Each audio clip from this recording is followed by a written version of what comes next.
Boar's Head is bringing a slice of Japan to the deli.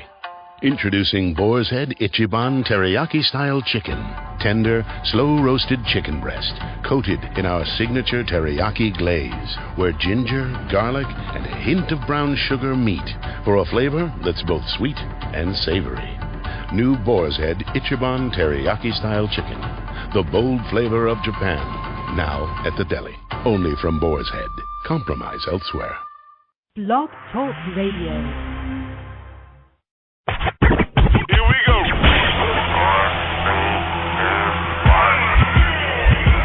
Blast off. This is True Capitalist Radio. True Capitalist Radio. I am your host, the man they call Ghost. The badass of business. Give him capitalism or give him death. That's it. Period.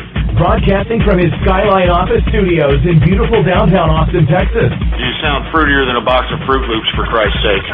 And now, he'll take it from here. Your host, the prognosticator of prognosticators, the man they call Ghost.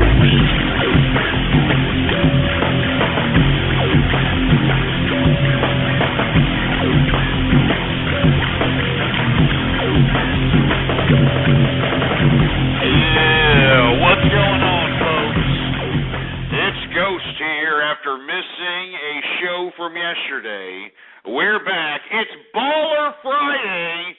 Baller Friday, for everybody that isn't well aware of what's going on here. I want to say I'm sorry to everybody who wanted to tune in to a True Capitalist Radio broadcast yesterday. Unfortunately, I wasn't feeling well. We're going to talk about all that in a minute. I had to go to the doctor. Yada, yada, yada. But anyway, I'm back. It's Baller Friday. I was not going to miss it. All right, so I'm here. This is episode number 66 for all the peeps that are keeping track with the True Capitalist Radio broadcast.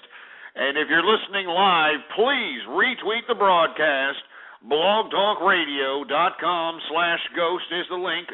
Better yet, there is a little Twitter, a little button there that you can actually, push to retweet the broadcast instantaneously and let everybody know. Go to the social networking sites, go to the blogs, and spread it around.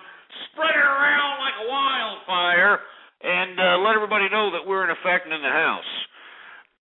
But anyway, folks, once again, I want to say that I am sorry for everybody that was looking forward to a True Capitalist Radio broadcast yesterday. I was feeling not too well, to say the least.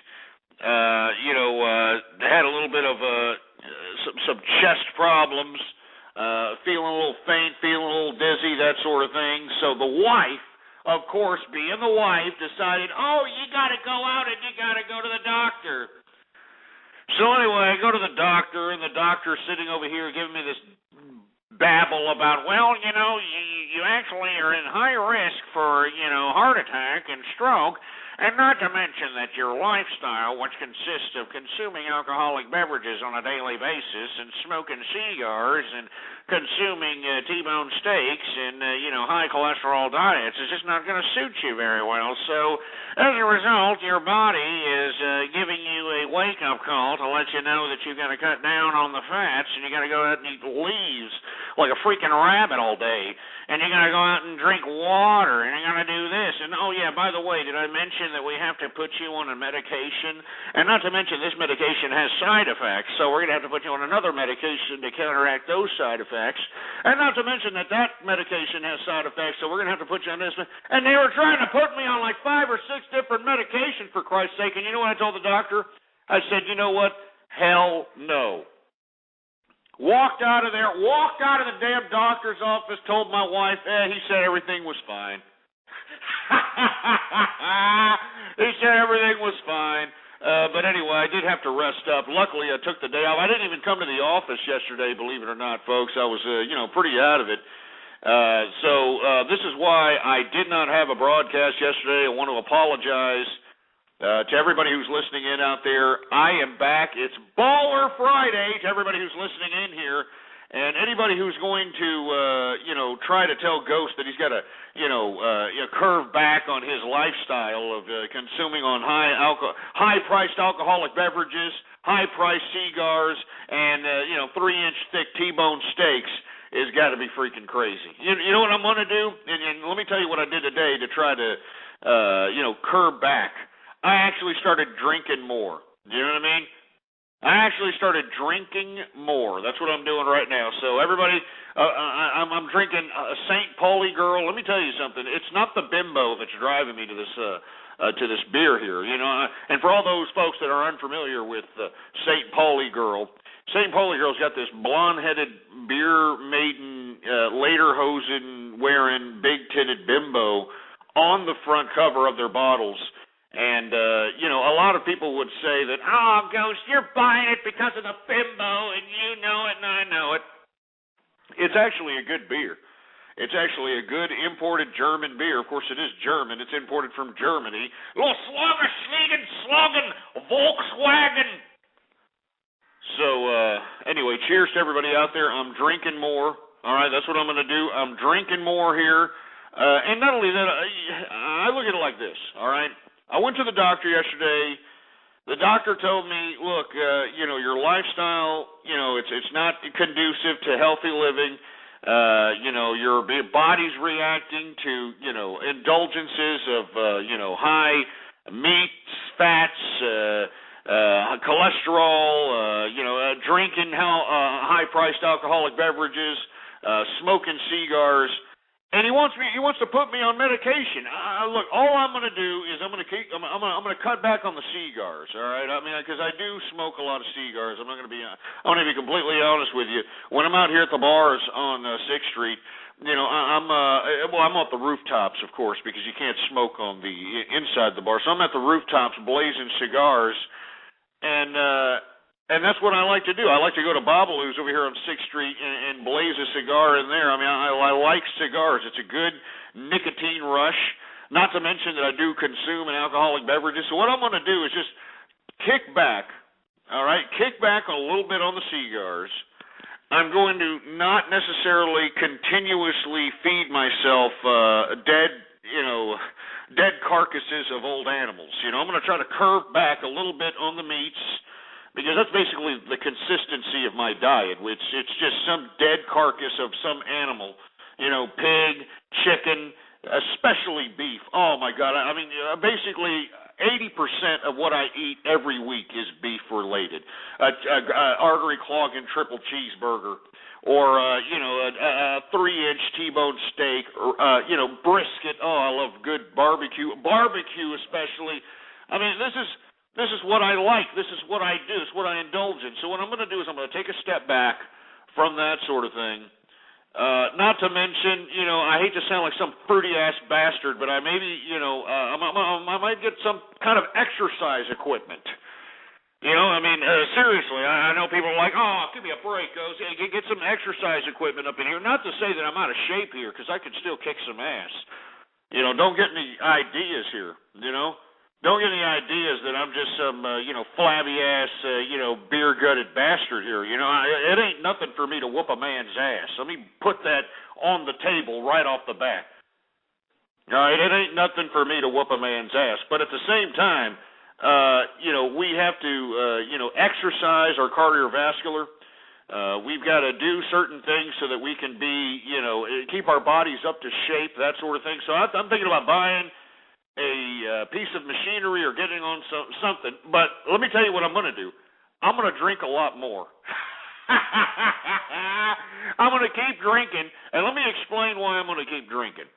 The reason is because, first of all, drinking actually lowers the blood pressure. As a matter of fact, if you feel like your blood pressure is getting high and, you got that blood pressure feeling going on through your body, this actually thins your blood. It actually thins your blood. I actually had some kid that works for me tell me in a story that he was drunk one night, and he doesn't have any tattoos or anything of that nature, but he was gonna, because he was a drunk bastard. He was shooting shots and doing all this other crap. They decided that they wanted to go get a tattoo. Well, because they were just completely plastered and because they were completely drunk, they wouldn't do a tattoo, because the explanation the tattoo artist gave was because the blood was too thin. Blood's too thin so this is why I'm saying I'm going to cut back on the artery-clogging triple cheeseburgers. I'm going to cut back on the 3-inch T-bone steaks, the brisket, the barbecues, and all the good stuff. But what I'm going to do is I'm going to keep drinking. And as a matter of fact, I'm going to drink more. I've been drinking today. I feel great, as a matter of fact. And for you folks that are just tuning in, the reason that I missed yesterday is because I wasn't feeling good. I did not even come to the office, believe it or not. I did not even come to the office. I mean, I was feeling faint. My heart was, it felt like it was weak. I was just disgusted. But now I'm back. I'm drinking more. I'm cutting back on the cigars. I'm cutting back on the T-bone steaks. And we're going to go that direction. I'm going to start eating like grilled fish and stupid junk like that. How about a sick ass salmon? Yeah, that's what I'm going to have to eat, some sick-ass salmon, for Christ's sake, or some garbage like that. So this is what we're going to do, but we're going to continue drinking because I don't see where drinking's hurting anything. And I got a pretty good liver. It's not like I've been drinking all my life, folks. Remember, I was a conservative. I've been living a conservative lifestyle all my life. Then the conservative movement gave me a slap to the mouth saying that, oh, you know what, we're going to embrace Sarah Palin. We're going to embrace Sarah Palin and her ridiculous hypocrisy. We're going to embrace the fact that she's sitting over here touting all this evangelical horse crap, and meanwhile, she's out here having her child, have a child. It's just horrible. But anyway, folks, it's Baller Friday. I'm back. I'm okay. I'm in effect in the house. I'm drinking a St. Pauli Girl. I've got a few of them on ice here next to me. I want to say I'm sorry for missing yesterday's broadcast, but hey, here we go. Let's continue and let's start the broadcast, shall we? Anyway, the markets today were good, weren't they, huh? I mean, surprisingly, I don't know about you, but when I saw the earnings come out today for Google and Bank of America, I thought that we were going to see a tank on NASDAQ. We were going to see the tank on the Dow Jones Industrials. On the contrary. On the freaking contrary, for Christ's sake. Let's go ahead and go over the market, shall we? We got the Dow Jones Industrials today closing out plus 56.68 points, a percentage increase of 0.46%, closing out today at 12,341.80. So we are down from the 12,400 point we've been used to seeing, but, we're still on the plus side. I mean, let me tell you, I really thought, based upon what we've been seeing on the earnings front, Alcoa kicking off the earnings season here didn't set a good precedent. We see Bank of America basically going on the decline on their earnings. Google, oh my God, I mean, everybody anticipated Google being, the big bad wolf in the tech sector. Everybody thought that, Google was just going to fly high. There's nothing they can do about it. I've been very critical of Google. Everybody who's listened to my broadcast knows that I am not a big fan of the Google stock. Well, today they missed the Wall Street's estimates, and it was down today. I mean, the last I saw it was down about $45, $46. Unbelievable, the news coming out for Google, and that's definitely what hit the tech sector. But before we get to that, let's get to the S&P 500. S&P 500 today was up 5.16 points, a percentage increase of 0.39%. S&P 500 closes out today at 1,319.68 points. I mean, unbelievable, isn't it? I mean, we're seeing plus sides even amidst bad earnings. And the reason is, folks, we're seeing plus sides on the markets in the equities is because of the Consumer Confidence Index. Consumer confidence numbers that have been released today show that, the consumer was slightly impacted by the rise in commodities and oil, but are still spending. They're still out there spending, not to mention you look at the fact that unemployment is going down, you look at the economic data, this is what is actually keeping the market afloat. And I'm cautioning investors that are listening out there, I'm still expecting an economic retraction. We saw it there this week. We may see it again, if not next week, the week after, because there's going to be more and more bad earnings to be put forth. And a key earnings date that everybody should put down on their calendar is next Wednesday. Next Wednesday is when Apple Computers releases their earnings, And let me tell you, I mean, I don't foresee Apple computers having anything wrong with their books. But if there's any kind of negative data, any kind of reforecasting of the future, anything Wednesday that shows that there's an element of weakness in their growth patterns, well, then in my opinion, we'll start seeing a little bit more negativity on the market. But look to that day. This next Wednesday, all right? Next Wednesday, Apple computers. As a matter of fact, let's talk about the NASDAQ. NASDAQ today was weighed down by the Google earnings today. Let me tell you something. Google, literally tanked it today when it came to the earnings. And the reason is because they're overspending. They're spending too much money. They think they're unstoppable. They think they just come in and just kind of gobble up, verticals. They think they just come kind of gobble up internet assets. They're trying to go into Google computing, Google mobile devices, Google this, Google that. They're spending a lot of money. So I wasn't really surprised when I saw Google basically stating that they couldn't meet with the street's expectations when it came to their earnings reports. And this was what was weighing down NASDAQ. The NASDAQ was fledgling, but it still closed out on the plus side today. It was plus 4.43 points, a percentage increase of 0.16%, closing out today at 2,764.65. And that's the equities markets. It didn't seem too bad today. Considering, you had a lot of, there's a lot of factors one investor has to look into when investing in the equities market at this point in time. But let's go to commodities, right? You'd figure, hey, you got equities on the plus side, commodities should be on the negative, right? Wrong! Absolutely wrong. And once again, I hate to keep reiterating this, but we are in a helter-skelter market out here. Helter-skelter market means that the investor is skittish. They don't know what the hell they're doing out here. Typically and traditionally, if you were a or an old school investor, an old time investor, at least investor that was investing in the 80s, you would see these types of trends when the equities markets closed out on the plus side. You would see the commodities going on the negative. Vice versa. The commodities close up on the positive, you'd see the equities close out on the negative. You've been seeing just constant sell-offs or buy-ins on both ends of the market spectrum, and it's really unbelievable. Anyway, commodities are up. Let's just take a look at them, shall we? Brent crude futures, which is the oil that's shipped out to Europe and Asia. Brent crude closed out today on the positive. It was up $1.56, a percentage increase of 1.28%, closing out today at $123.56 a barrel of Brent crude of oil. That's what it is. For one barrel, $123.56. Gasoline futures are up. How convenient. They're up $11.50, a percentage increase of 1.13%. Heating oil futures are also up. They're up $4.20, a percentage increase of 1.32%. After dramatic increases this week in natural gas, we finally started seeing sell-offs. They're down about 0.07%. Modest sell-off, of course, but still sell-offs. I don't know what's fueling the natural gas rise. I don't know if it's T. Boone Pickens going out here and doing his whole rabble-rousing session out there in the media once again. And then we come to the commodity that is sacred to everybody in the American economy, and I'm talking about WTI sweet crude.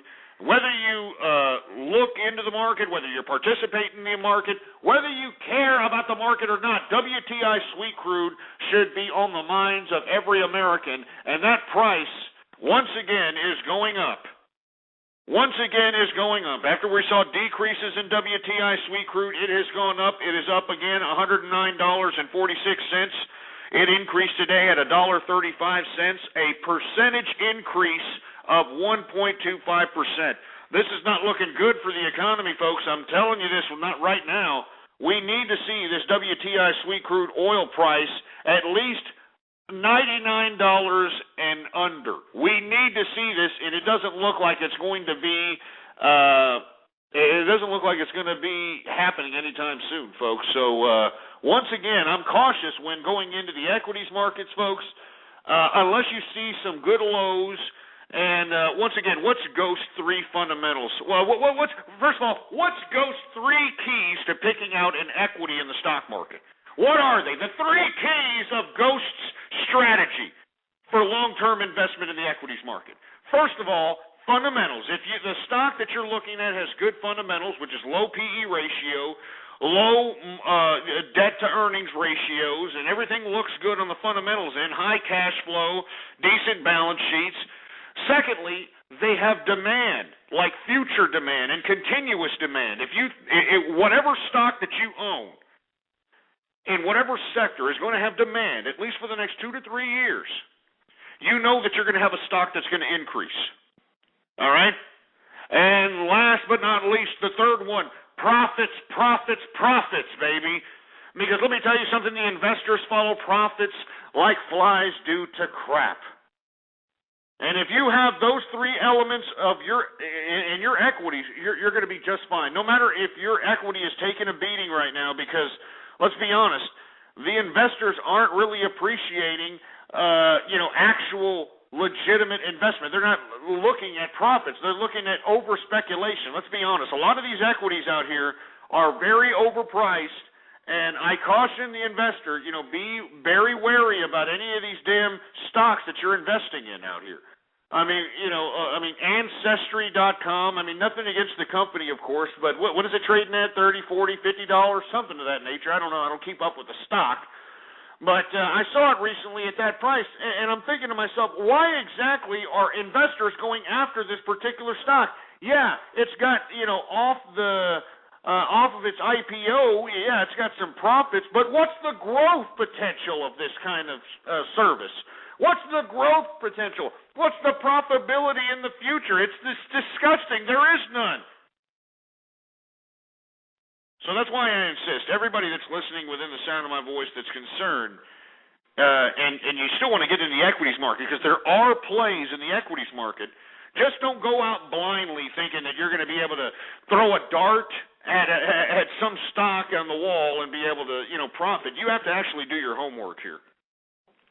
Once again, fundamentals, demand, and profit. Ghost 3 elements for success in the stock market. Or at least picking a good stock, let's put it that way. WTI sweet crude, let's go over that price because it is concerning to Americans. It's at $109.46 a barrel of WTI sweet crude. It is up $1.35 today. Once again, increased 1.25%. Let's go to the agricultural commodities because everything, well, almost everything, but everything was almost up today. Canola futures up $2.20, an increase of 0.38%. Cocoa futures, even though Laurent Gbagbo has been captured out there in the Ivory Coast, there still is destabilization. There's still bad blood out there. There's still, slaughterings, for Christ's sake.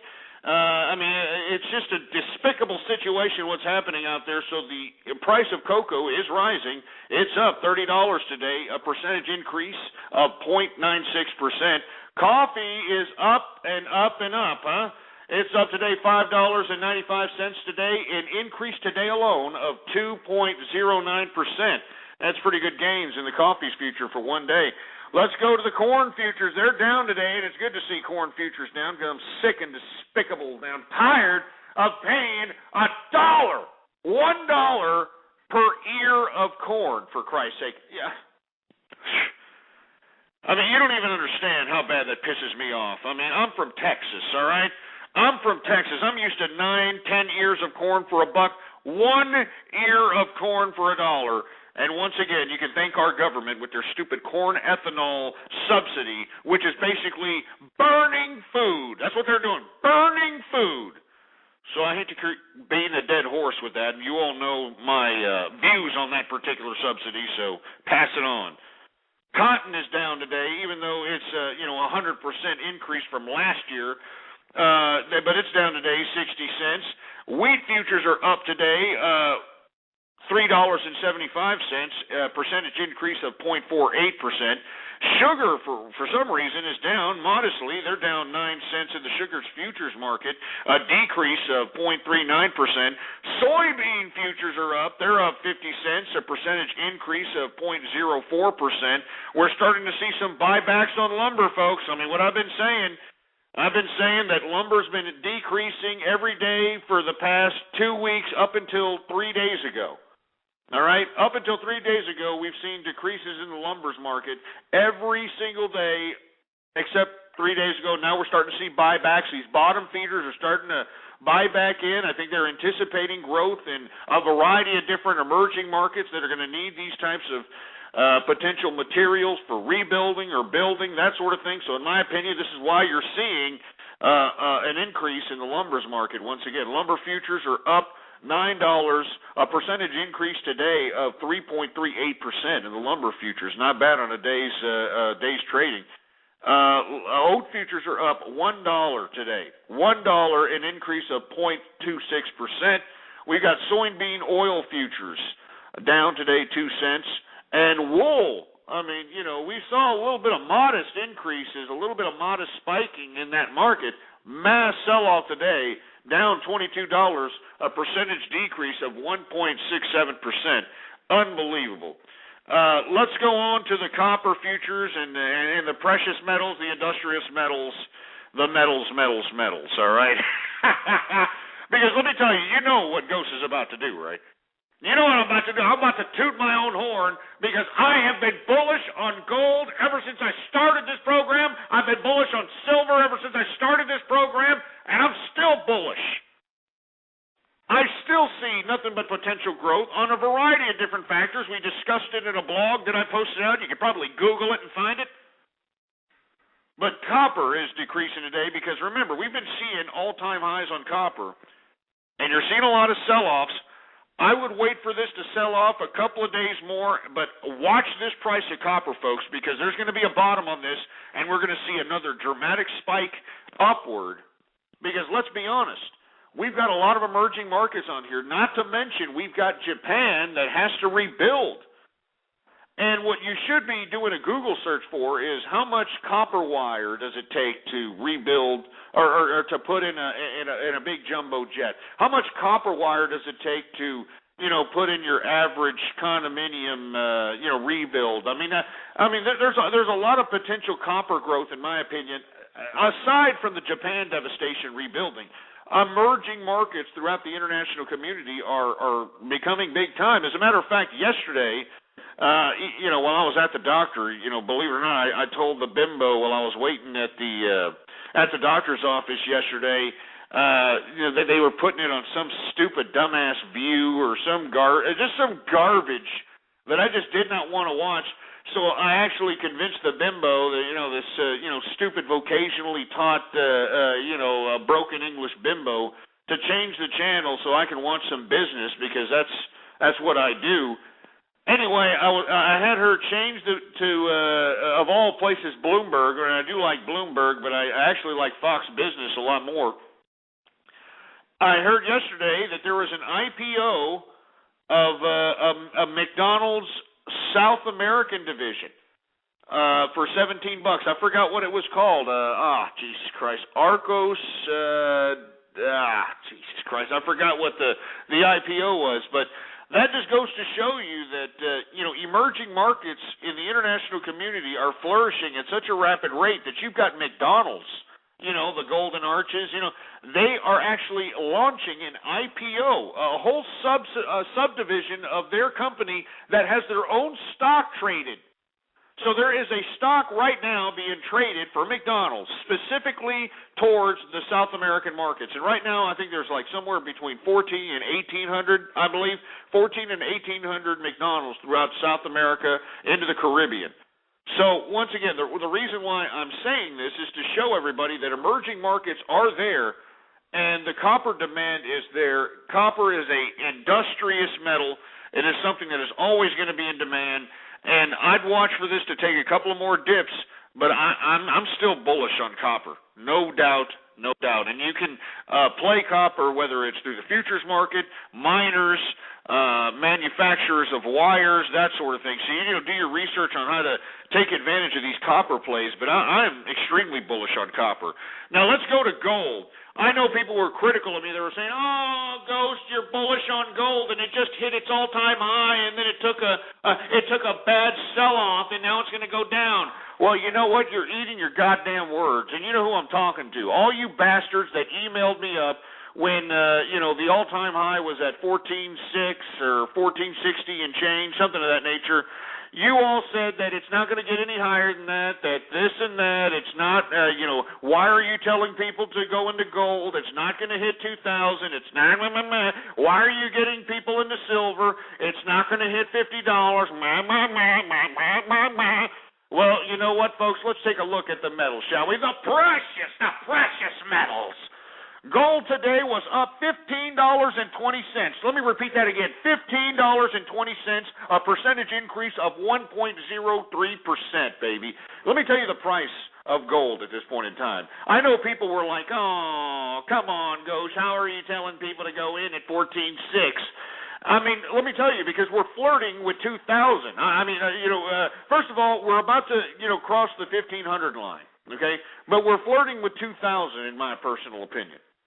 All right? Today it closed out at $1,487.60. Let me repeat that again, $1,487.60. I mean, we're knocking on 1,500's door, not to mention that once we knock on 1,500's door and surpass it, it's going to start heading right for that 2,000 mark. And that's just the way it is. And let me tell you, there's a bunch of different ways to take advantage of this gold, and not only silver. Let's get to silver. All right, silver increased dramatically today. Everybody, when I was saying at $39, $40 a troy ounce of silver, people were like, "Oh, how can you tell people to buy at such high rates? How can you tell people that it's going to go up to 50?" Well, you know what? I hope that you idiots are eating crow right now. You know that? I hope you idiots are eating crow, because you know what? Today, silver increased $1.33, and the percentage. Let me just get to the percentage. The percentage increase alone was 3.19%. 3.19%. Today, silver closed out at $42.99. That's right, $42.99 per troy ounce of silver, folks.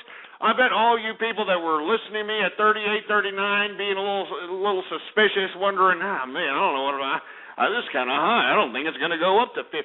Are you kidding me? It's at $43. It's at $43 right now. 50's within the horizon. But don't get me wrong, folks. This is a bubble. I'm not trying to say this is a long-term investment. I think that these two commodities in general are at a bubble for the next year and a half, possibly 2 years at this point. But remember, it's always good to ride a bubble. It's always good to profiteer off of a bubble. There's nothing wrong with that, and I strongly advise everybody that's listening into the True Capitalist Radio Show to do so. But that's the metals, folks. Oh, man. I hate to toot my own horn once again, but beep, all right? The prognosticator strikes again. You're damn right. Anyway, let's go ahead and go to livestock, shall we? We were seeing decreases in livestock. Live cattle futures are down $1.20. Live cattle feeders, or excuse me, not live cattle, but cattle feeder futures, they're down 82 cents. And lean hog, believe it or not, I mean, they were up to 102 yesterday. They're down, after a dramatic spike. And, you take a look at that chart. Once again, I'm still bullish short-term on lean hog. I think that we're going to see some major volatility, and if you can get the wick into that damn low and buy in on the low and get on some of these spikes, you should be able to capitalize tremendously. And there's a variety of different ways to make that play, but they're down today $1.52, a decrease of 1.49%. And that, my friend, is the markets for your ass. Anyway, I want to thank everybody for tuning in with me. If you could please, before we get on to anything else and any other further business, please retweet the broadcast, folks. It's what really gets people to tune into this broadcast, because nobody's advertising. I'm not advertising. I'm not sitting out here trying to, put some goddamn AdWords out and trying to get people to come into the broadcast. I'm not putting any kind of money other than actually getting the broadcast up and running itself. So I need your help. blogtalkradio.com/ghost. Let everybody know that we're in effect in the house. And remember, listening to True Capitalist Radio is like making freaking money, all right? You know it and I know it. Anyway, let's move on, shall we? I want to hear from you. 646-652-4869 is the number to call. It is Baller Friday, folks. I'm sitting over here with my favorite libation.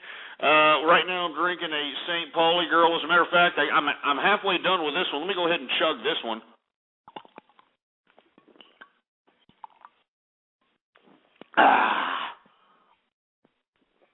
That's what I'm talking about. Let me go ahead and open up another one so we can keep things going. Here, let me get it. Where's my bottle? Where's my bottle opener, for Christ's sake? Oh yeah, here it is. Here we go. God damn it! There we go. Oh yeah. Nice cold St. Pauli Girl. This is cheers goes to everybody. This cheers goes to everybody that's listening to the True Capitalist Radio broadcast. You all are true capitalists, and let me tell you something. Everybody who's listening to me, I am humbled that I am in your presence, all right? That's all there is to it. 646-652-4869 is the number to call. We were talking a little bit about the markets. We talked about how gold and silver are spiking. We talked about sweet crude oil spiking. Now let's talk about something that is devaluing the value of our dollar, and I'm talking about government spending. That's right. I'm talking about government spending out here. We got, Representative Paul Ryan introducing the $6 trillion government spending cut for the fiscal year of 2012. It actually passed the House today, and it's going to go on to the Senate. I don't think that it may get through, and even if it does get through, I don't think that the president is going to sign it. But I'm a little critical of Paul Ryan's little cut package because I don't think they're doing enough. First of all, I think that Paul Ryan is just doing this to get his little Wisconsin redneck-looking face on the camera so he could potentially run for a higher maybe Senate position, maybe be a cabinet seat member to anybody who's a potential front-runner in the 2012 elections. Anything of that nature. I think that this guy is just a political scumbag, and that's why I don't care what side of the political spectrum you lie in America, whether you're a liberal, whether you're a conservative, whether you're a Democrat or Republican, it's the same crap, different plate. These assholes in Washington do not, and I repeat, they do not have our best interest at hand. They are soulless cash whores that care nothing about nothing but adding campaign contribution money to their accounts, and that's all there is to it. And once again, I hate to keep reiterating this, but believe it or not, there's not that many American people that know this. Not many people know that these politicians, once they accumulate these millions of dollars in these campaign contribution accounts after, I don't know, 40 years or however long, whatever constituency continuously elects these people, once they're quote-unquote civilians again, once they're no longer in power, they can take all this money, all right, all this money in their bank accounts and put it in their personal bank account tax-free. Yeah, they can. All these politicians, once they're no longer in power, can take whatever is in their campaign contribution account and put it in their personal bank account tax-free. And that's just all there is to it. So, and then we wonder why these scumbags tell us one thing during the campaign trail, and then when they get elected, they do something completely opposite. It's just despicable. It's ridiculous. But back to Paul Ryan's little $6 trillion cut in the budget for 2012.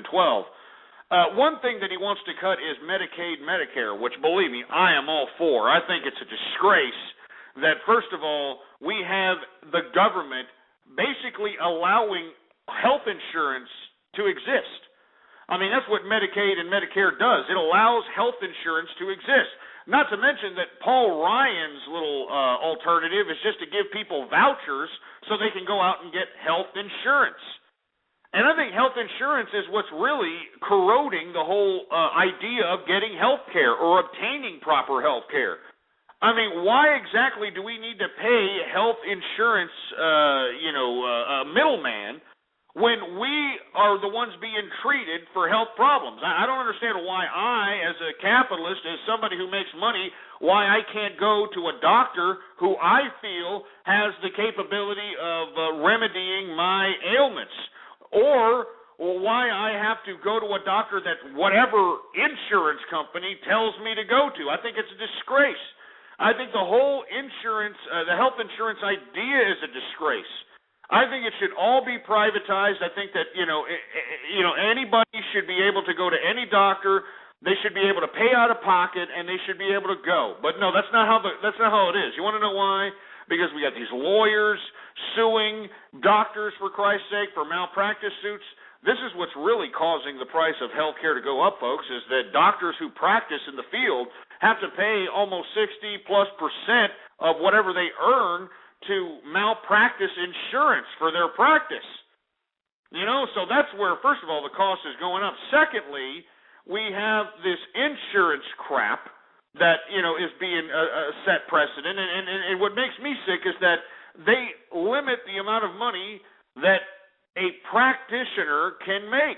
So this is why you've got hospitals and you've got practitioners trying to, charge $50, $60 for an aspirin, because they can't make money on actual procedures, because the procedures are a set-based price based upon Medicare's price, based upon an insurance price.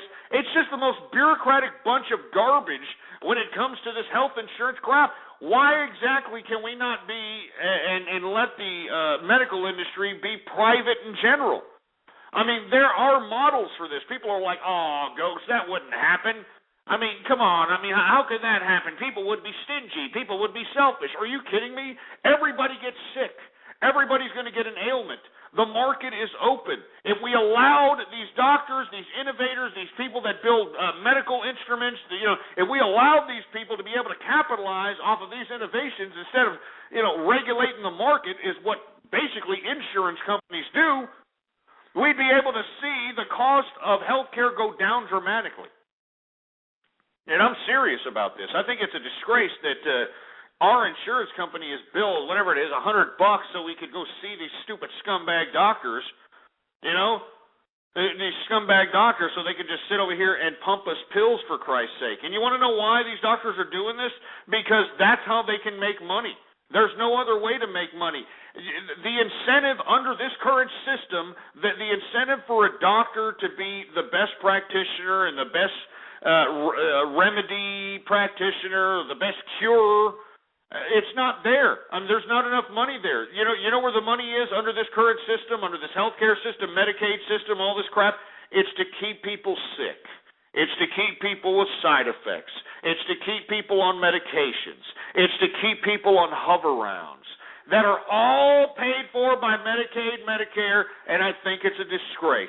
And once again, folks, we do have models for privatization of medical care. You want to take a look at a good model for privatization of medical care? And what do I mean by that? I'm talking about getting these goddamn insurance companies out. They should be a thing of antiquity. We should not see health insurance companies on the consumer end ever again. But we do have a model. We actually have a couple of models. One model is the cosmetic surgery industry, folks. Yeah, you actually have to pay out the pocket. You actually have to get financed through some goddamn credit company, or actually come out the pocket with your own money in the cosmetic surgery industry for you to get a procedure. And because of the demand, because there's so many women going out and getting tit jobs and anal implants and tummy tucks and liposuction and facelifts, nose jobs, teeth jobs, whatever cosmetic surgery encompasses, the technology has increased. The ease of getting procedures has increased. The technology has gone so far to, I remember in the 80s when these bimbos started first getting tit jobs like it was a big deal. I mean, you actually had to get funded, a tit job. I think that the lowest breast augmentation in the 80s was about $20,000. $20,000, for Christ's sake, was the breast augmentation, price back in the 80s. Today, you could probably get a breast augmentation for as low as what, $2,000, maybe $1,500. I don't know. I mean, maybe a little higher. Maybe about $2,500. $2,500. Now, why did the price go down? All right. I mean, you would think, hey, it's a medical procedure. I mean, they're doing surgery. You would think that it would go up since our health care has gone up, right? Since our health care has gone up. Since, going to the doctor and treating a goddamn common cold has gone up, since premiums have gone up, you would think that cosmetic surgery go up. It's the same area of medical expertise. But no, it didn't. It went down. You want to know why? Because that's what makes money. I mean, let's be honest. I mean, when people are coming out of the pocket and paying a practitioner, that practitioner actually has more of the money. They get to call their own prices. They get to be able to, do their own thing. There's no insurance influence in the cosmetic surgery industry. Now, don't get me wrong, the insurance companies are now starting to get into the cosmetic surgery industry, and the reason is because of the breast augmentations as it relates to breast cancer. Some insurance company are actually giving women money so they can get breast augmentations after a breast cancer surgery. But other than that, there has been no arm into the cosmetic surgery industry by the insurance companies. Anyway, I didn't mean to get off on that tirade about privatization of medical care, but the reason that I'm saying this, folks, is because Paul Ryan is trying to act like Ghost here. Paul Ryan is trying to make himself seem like, yeah, privatize health care. Yeah, we need to do this and that. Well, we need to take a look at Paul Ryan's little $6 trillion cut, which most of it comes from Medicare. The problem is, folks, is that it comes from Medicare from everybody under the age of 55. Now we get it. Now we get it. Doesn't this make you sick? Doesn't this make you sick? What have I been saying to all the folks that are under the age of 45 out here? I mean, this is just an utter disgrace. The baby boomers are the ones that caused this whole fiscal irresponsibility in government. They're the ones that caused all the problems that we're seeing here today. And now that they're old and they've basically robbed future generations, and I'm not talking about future generations that are alive today. I'm talking about generations that are not even conceived. They're not even the twinkle of their father's eye yet. You understand? And now they are utilizing, in my opinion, this is why I am no longer conservative, folks. I'm not even political because politics in America sucks. All right, let's be honest. Unless we have extreme voter reform where the exclusive participants of the political process are capitalists, we're going to continue to see these, incompetent scumbags continue to, do what they do in Washington. But let me talk to you a little bit about Paul Ryan's little Medicare remedy. Anybody who's over the age of 55, don't worry about it. Don't worry about it. If you're over the age of 55, we're going to take care of you. We're still going to buy your Viagra. We're still going to, buy your hover rounds. Hover round! We're still going to buy all the medical stuff. You don't have to reuse catheters and, all this crap that you see on TV. I mean, you folks know. If you're watching news channels, if you're watching business channels, you know what I'm talking about. You see all these advertisements. I had to reuse catheters until I called this. I mean, give me a break. And what do they say in that stupid commercial? Hey, you're Medicaid and Medicare will cover this. How are you reusing catheters in the first place if Medicaid and Medicare covers the crap? Jesus Christ. But you got that asshole Tom Cruise. Hey, I'm Tom Cruise from Hoveround.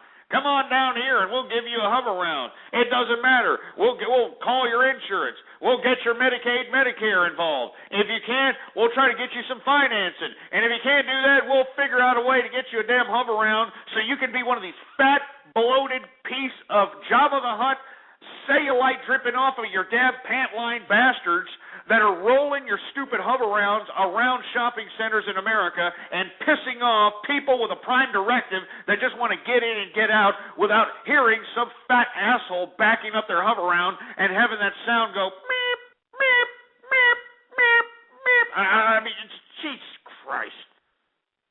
It's just horrible. And what sucks is that these people are such losers. By the time that they're in hover-rounds and they're fat asses and they're collecting government entitlements, government cheese, and they're doing all this, I mean, they know that no one can touch them, you know? Like, you know, I mean, don't get me wrong. I mean, I get the occasional urge to, like, you know, kick one of these assholes' hover-rounds down the stairs or something, you know, kick them off a cliff or something. But, you know, you do that, that's what they're waiting for. Are you kidding me? Oh, yeah. They'd be up on a goddamn personal injury lawyer's phone number on their cell phone while they're tumbling down the goddamn hill that you kicked them off of. Do you understand? This is the type of loser America that we're living in here. We have to put up with these pieces of shit. We got to put up with these losers. Like, look at that. You got to deal with us. It's sick, man.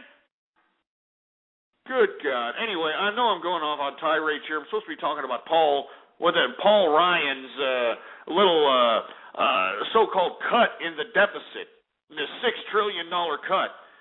And I think it's personally disgusting that, you know, he's sitting over here saying that anybody who's over the age of 55, don't worry about it. How is that true cutting, really? Can somebody explain that to me? Can somebody explain that, okay, we're going to cut Medicare, but, you know, anybody who's over the age of 55, don't worry about it. You're going to continue to get your Viagra paid for. Hover-rounds are going to be paid for. You know, Postivacs. Believe it or not, you can get a Postivac, which is a penis pump. You can get that paid for by Medicare. I kid you not. I know there's people that think I'm lying. Look it up for yourself. Postivac. It's under Medicare, and we're paying for it. You understand what I'm saying? And you got Paul Ryan, you know, some Wisconsin backshed living piece of, cheesehead crap coming up on here trying to sound like Mr. Cutting Conservative, when in actuality all he's doing is cutting cosmetically. This is purely cosmetic cutting for him to look like some political bad boy and some badass conservative when he is not.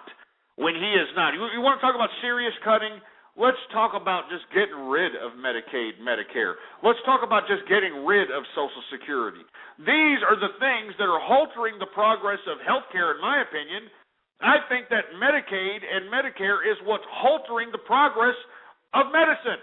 You know, I've been saying this for years that, you know, these medical companies, and not only medical companies, I think GE has a body scanning device that can literally scan your body.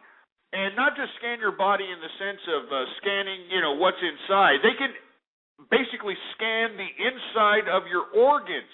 I mean, it's like a four-dimensional perspective of what is inside your body. It's one of these unbelievable, most innovative things I've ever seen in my life. They put you through this scan. It's all digital.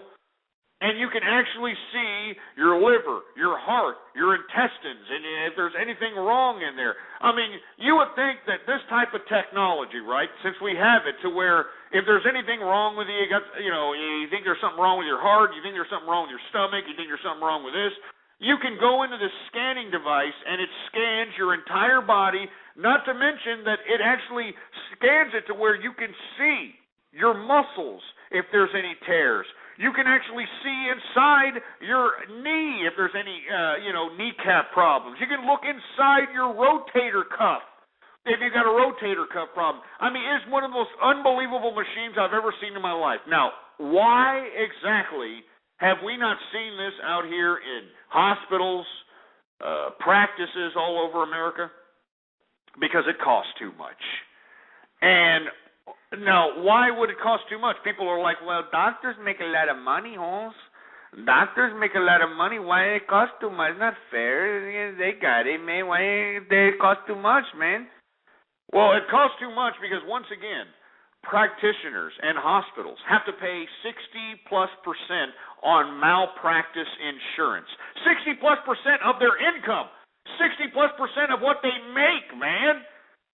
to malpractice insurance. On top of that, they've got to maintain all their facilities, and they have to recoup all themselves of the best medical equipment. They got to make sure they pay nurses, they pay the medical coding and billing vocational jerk-offs. They got to pay all these people, and you take all that into consideration, they don't have enough money to pay for this type of technology. Not to mention that if they get Medicaid and Medicare people, practitioners can only charge so much for ailments. You know, you can only bill Medicaid and Medicare some odd dollars. You can only bill the insurance company some odd dollars for a heart attack, for heart replacement, for this, for that. The prices are already set.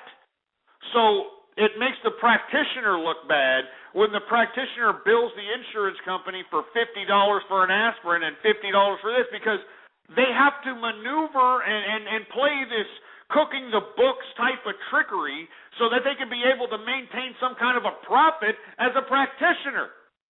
I mean, this is not a joke, folks. This is just completely real here.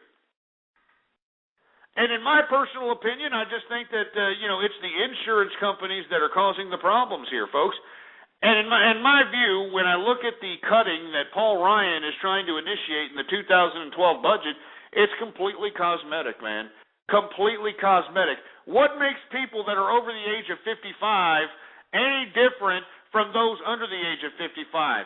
I mean, it just doesn't make any sense. If the whole damn thing is insolvent, if Medicare and Medicaid is insolvent, if Social Security is insolvent, if these programs are insolvent, then everybody should bite the bullet, all right? Everybody should bite the bullet, because I guarantee you, if we were to oblige Paul Ryan's little 2012 budget $6 trillion cuts, I guarantee you that the young people that are under the age of 55 that aren't going to take advantage of Medicare under Paul Ryan's plan, I bet you money that they're still going to have to pay Medicare, right? I'm sure that tax is still taken out of their check. And let me tell you, this type of stuff is coming to Social Security too. So what I'm saying, and to everybody who's under the age of 50 now, I mean, I used to say 45, but I guess under the age of 50, if you are under the age of 50, by God, you better start getting a little bit more active. You better start blogging. You better start forum posting. You better start calling your Congress people, your senators. You better start getting active, doing something. Because let me tell you right now, it seems to me that both of these parties, I'm not just talking about the Democrats or the Republicans, both of these parties are catering to these old baby boomer windbags, and it's obvious by the legislation that they're initiating. And I don't think that the baby boomers deserve any kind of cushioning when it comes to the future of their retirement.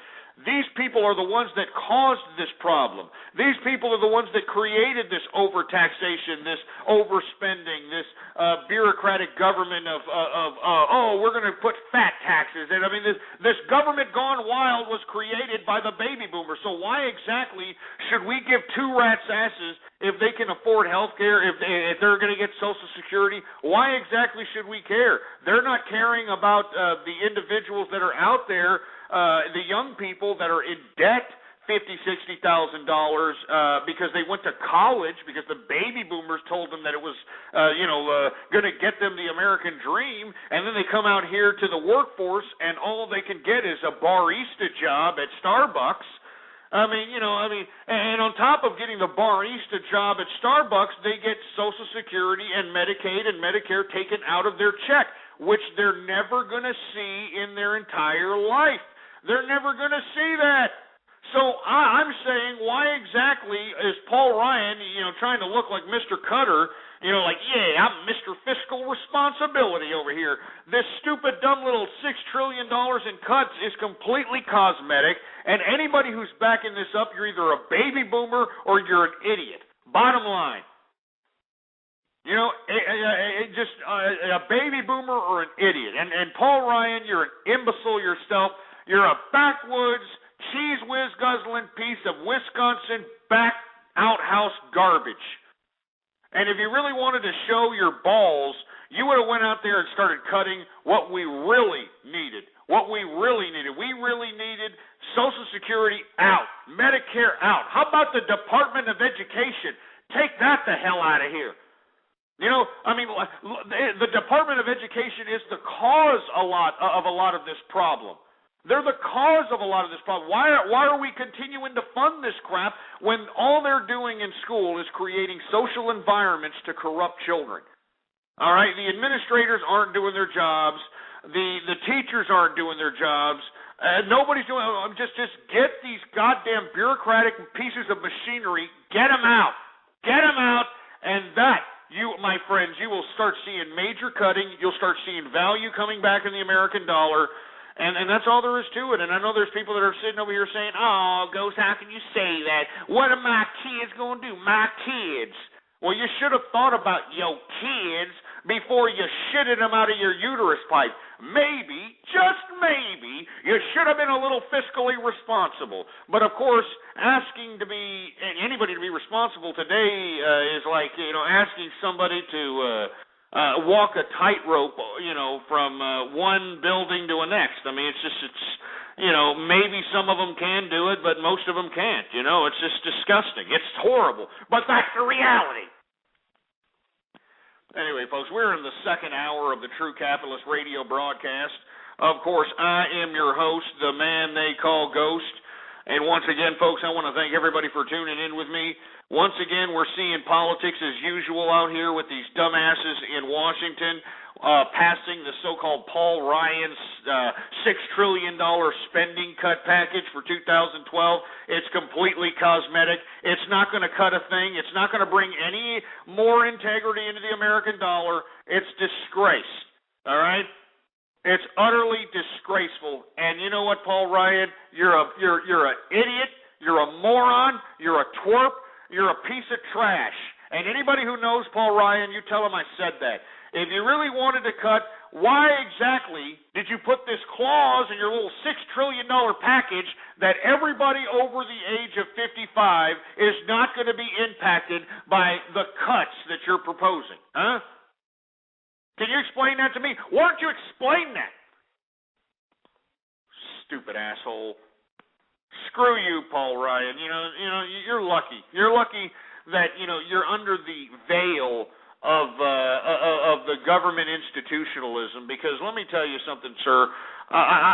If I saw you in a bar, I would pour a beer on you. You know what I'm saying? And say, here, I'm going to have a beer on you. Because, man, this is horrible. You're basically taking a dirty, yellow, bubbly piss on everybody who's under the age of 55. And let me be honest with you, Mr. Paul Ryan. Anybody who's under the age of 55 are the taxpayers paying taxes for this system. They're the ones actually working still, for Christ's sake. What a disgrace, man. Paul Ryan, anybody who's taken back by Paul Ryan doing this, if you're one of these right-wingers and like, oh, look at Paul Ryan, he's taking it for America. He's taking it because he's a conservative, and you're a moron, all right? You're an utter moron. Anyway, Paul Ryan, you're a schmuck. You're stupid. You're no better than any of these other scumbags out here. I'm tired of seeing your mug on television. You know what I'm saying? You look like a toothless bastard, but you got teeth. You got that jawline, where the bottom half of the jaw kind of protrudes like over the top of the jaw there. He looks like one of these toothless rednecks from Wisconsin, but he's got teeth. First thing I want to know, are those real teeth there, Mr. Ryan? And if they're not, did you get them through Medicaid, Medicare, or any kind of, just get this idiot. I don't want to talk about this moron anymore. I mean, I'm just sick and tired of seeing his face. He's not doing anything for this country. I'm sick and tired of people giving someone kudos when they've done nothing. When they've done nothing for the country, we're supposed to give this guy kudos like, oh, look at him, he's trying to cut spending for us. I mean, read all the goddamn conservative websites, man. Read all the damn conservative bloggers. They actually think that Paul Ryan's the savior up in here. They're creaming in their pants, for Christ's sake. He's a piece of trash, and you can tell him I said that. Anyway, let me move on to something else, shall we? We got Muammar Gaddafi in Libya. Oh, yeah, we got to continue to talk about Libya. Remember, we're in there, folks. This is the United States. we now are not only obligated by bombing the hell out of that place, but we actually have ground troops out there. I know you folks don't realize it, but we do. All right? I know that the government's like, oh, we're not putting ground troops out there. How do you think that they were able to position the airstrikes? You have to have ground, somebody on the ground to give you coordinates to bomb. You know what I'm saying? Jesus Christ. Anyway, let's continue on, shall we? Anyway, Muammar Gaddafi. Today, he unleashed a heavy round of shelling.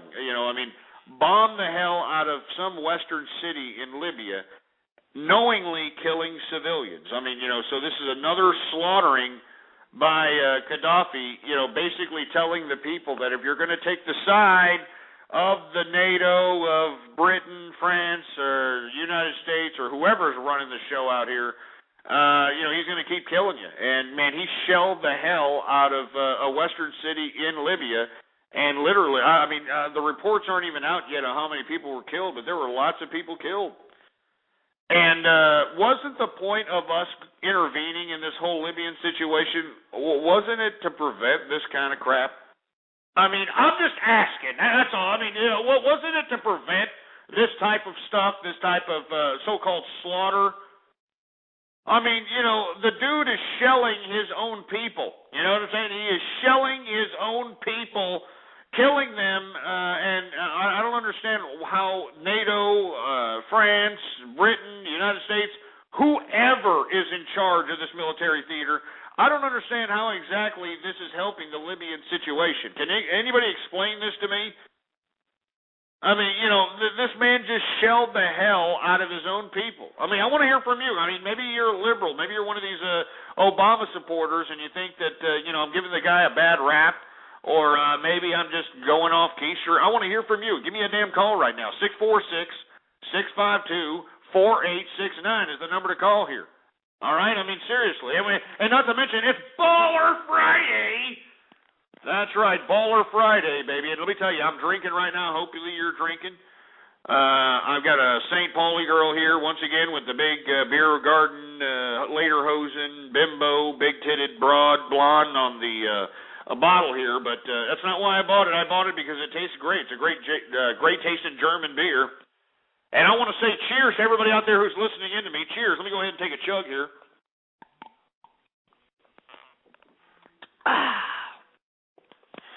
Very good stuff. Very good stuff. Anyway, I want to give some props to people that are listening in to me right now.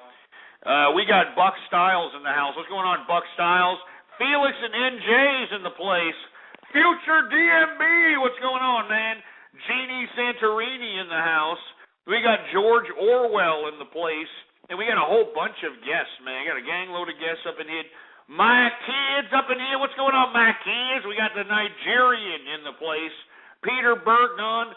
And the Truth is out there. What's going on, the Truth? I want to thank everybody for tuning in. Please retweet the broadcast once again and let everybody know that we're in effect in the house. But once again, what we were talking about previous is Muammar Gaddafi shelling his own people. He's basically murdering his own people like it's no big deal. Supposedly, we, as the American people, NATO, France, we were supposed to go into this theater of combat in Libya to prevent this type of thing. But today, like we've been reporting here, Gaddafi shelling the hell out of a western city, killing, nobody even knows the number at this point in time. You know what I'm saying? Nobody even knows the number. What's going on, Billy D. Williams in the house? Nobody even knows what's going on here. Now, let me go ahead and add on to that, because now NATO, remember, people have been criticizing NATO. You had France and Britain saying that NATO isn't doing enough. You've got the rebel leader or the general of the Libyan rebel forces saying that NATO isn't doing enough, and you got everybody, bitching at NATO. You got some people criticizing the United States that they should put more boots on the ground. You got the rebel general of Libya saying, yeah, you need to put more people down here. You need to help us. You got all these people bitching and moaning. Well, now NATO, it was just expected. Anytime you try to trust bureaucracy to do anything proper, this is the kind of crap that you get. It's his fault. their fault, that fault, this department, that department, I mean, bureaucracy sucks. Well, now NATO is just doing the exact same thing as everybody else. Now NATO is saying, hey, everybody needs to put more military support. I kid you not. They're like, hey, we don't appreciate you criticizing NATO. I think, in my personal opinion, you all need to, come up with some kind of military theater here. You know what I mean? You got the Brits over here, you got, the French, you got, everybody talking garbage about NATO. You people need to, get some more military, theater combat session, whatever you're talking about there. I mean, us as NATO, we're just funded so that we can, sit on this little nice chair that we got going on here. We got a little headquarters that we broadcast from. And that's what we like to do, we just like to talk in front of our little press conference room and say, NATO said this, NATO said that. We're not used to actually going out and doing anything, you know what I mean? I mean, are you kidding me? I mean, this is disgusting. I mean, this just goes to show you, had the Russians still be around. Let's say that the damn Soviet Russia was still around. NATO was meant to prevent Soviet Russia from trying to implement any kind of its, communist spreading strategies throughout Europe. I mean, that was the intention of making NATO, to prevent Soviet Russia, the communists, from spreading throughout Europe. And how were they going to stop them? Well, NATO was supposed to be some multilateral front of European countries and America that was going to help stop militarily. We were going to help stop the Iron Curtain. We were going to stop them. We're going to stop them. That's right. That's what NATO was meant to do, and that's what it was about.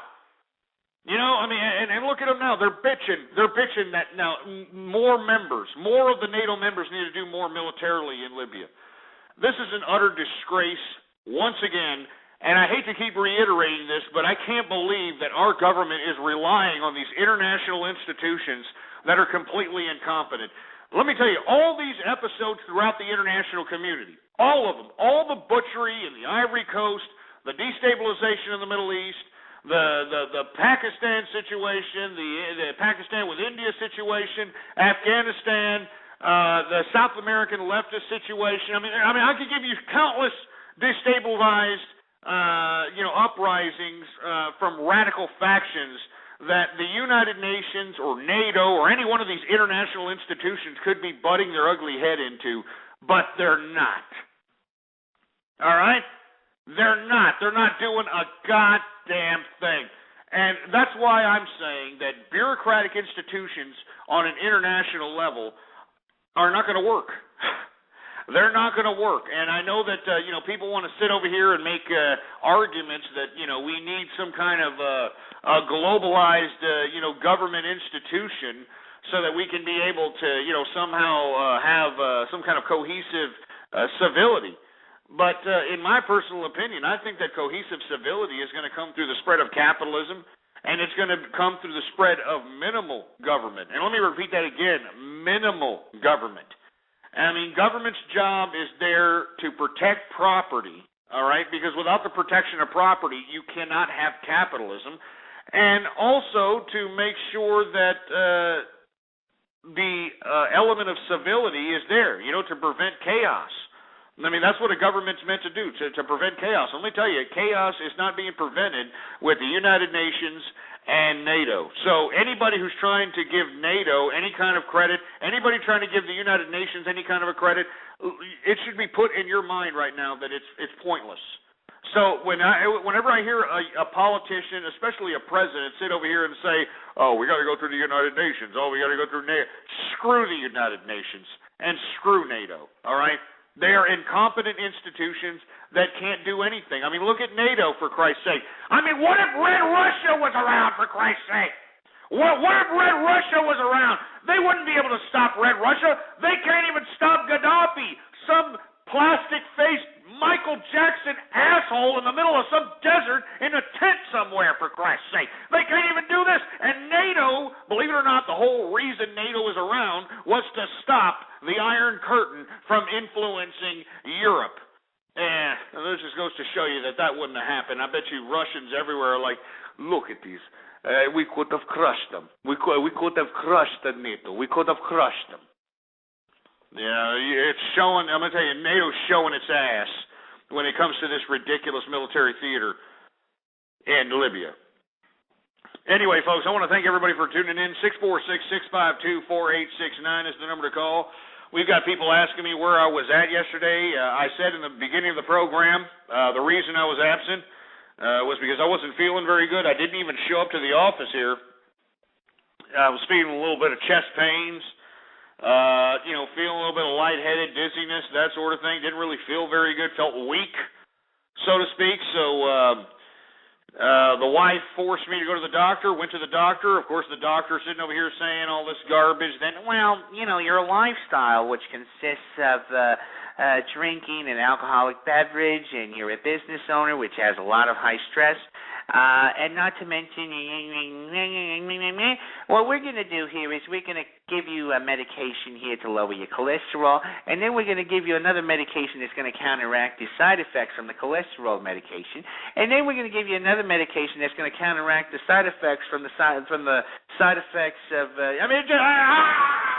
said, hell no! I said, I ain't going to take it, man. You understand? I ain't going to take it, for Christ's sake.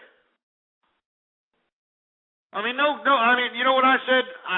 Look, I made a promise to myself that I will cut back on the cigars, that I will cut back on the 3-4 inch T-bone steaks. I will cut back on that sort of thing. But in my personal opinion, that's all I'm going to do. You understand? That's all I'm going to do. I'm going to keep drinking. As a matter of fact, I'm going to drink more. And the reason I'm going to drink more is because, in my view, I think that alcohol lowers blood pressure. You know what I mean? It's a depressant. So it lowers blood pressure. And let me tell you, April 20th, for you folks that aren't familiar with the story here, I was at a bar recently in Austin, Texas, and I was in the bathroom. And there's, you know how it is in men's bathrooms in the damn bars. These idiots come in, they're all drunk. They're like, woo! Yeah, man. Yeah, I'm going to bang that chick, man. You see that chick right there? Yeah, man, I'm going to bang her. They say stupid crap like that, or they're like, woo! They're stupid. And, of course, being a man, you got to be like, hey, that's great, pal. Yeah, great. Yeah, whatever. Well, anyway, this guy, was actually, just kind of, off his keister, and I was just kind of, yeah, whatever, yay, great, and, making some jokes. Lo and behold, as we were leaving, this guy gives me a handshake and actually hands me a balled up piece of little plastic baggie. And in the plastic baggie, I saw it. It was tetrahydrocannabinol. So I put it in my pocket right away. I don't want anybody to see that I got this out in the open here in the shitter. So I put it in my pocket, I leave the bathroom, and I try to follow this fool, because he had left the bathroom once he shook my hand and got, he left me with the tetrahydrocannabinol. I try to follow this guy, and I'm like, hey, man, what is this? What'd you just give me, man? And he's like, man, it's purple cream, man. You're a cool guy. You deserve it, man. You deserve it, man. Just don't worry about it, man. And he went back to his little party, and they were just shooting shots, drinking, the typical scenario that you see in a bar. Anyway, April 20th, all right? April 20th, in my personal opinion, I think that I'm going to try. I'm going to try this tetrahydrocannabinol that was given to me once again. Now, the reason I'm saying that is because since they're, giving this out for medicinal purposes in California, since they're giving this out for medicinal purposes in Denver and New Mexico, states actually have, all right, they actually have, laws where you can go out and you got, hell, if you got a headache, a backache, or whatever, you can actually go out and get some tetrahydrocannabinol over here in any of these states. Believe it or not, it's not a joke. So I'm thinking maybe this April 20th, yours truly is going to start, is going to expose himself to tetrahydrocannabinol on the air once again.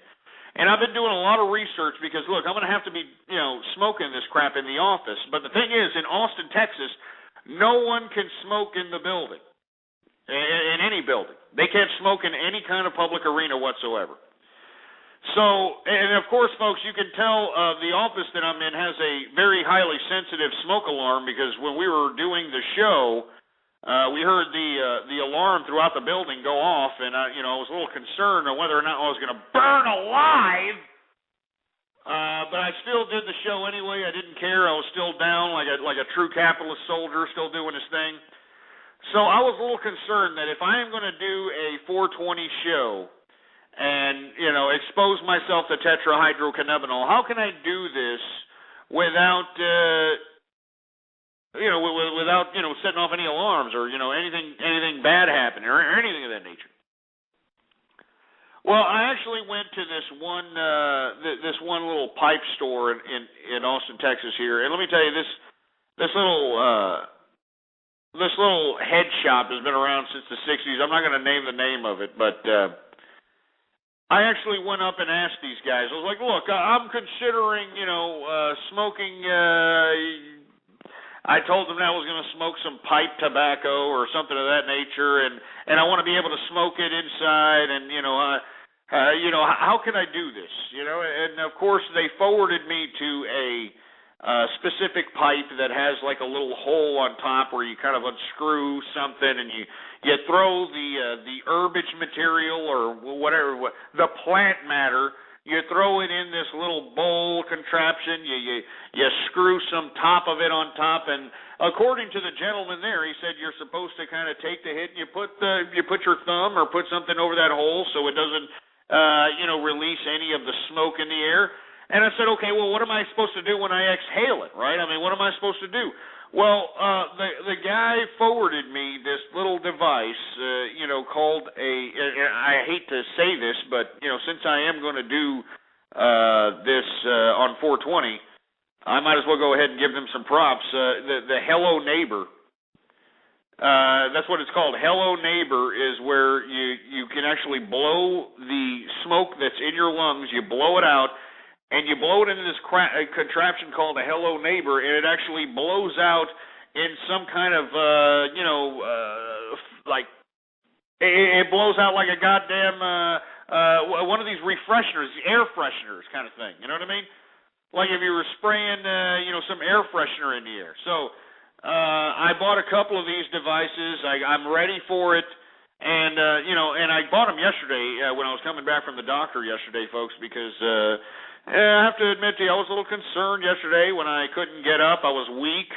Felt lightheaded, tightness in the chest pains, that sort of thing.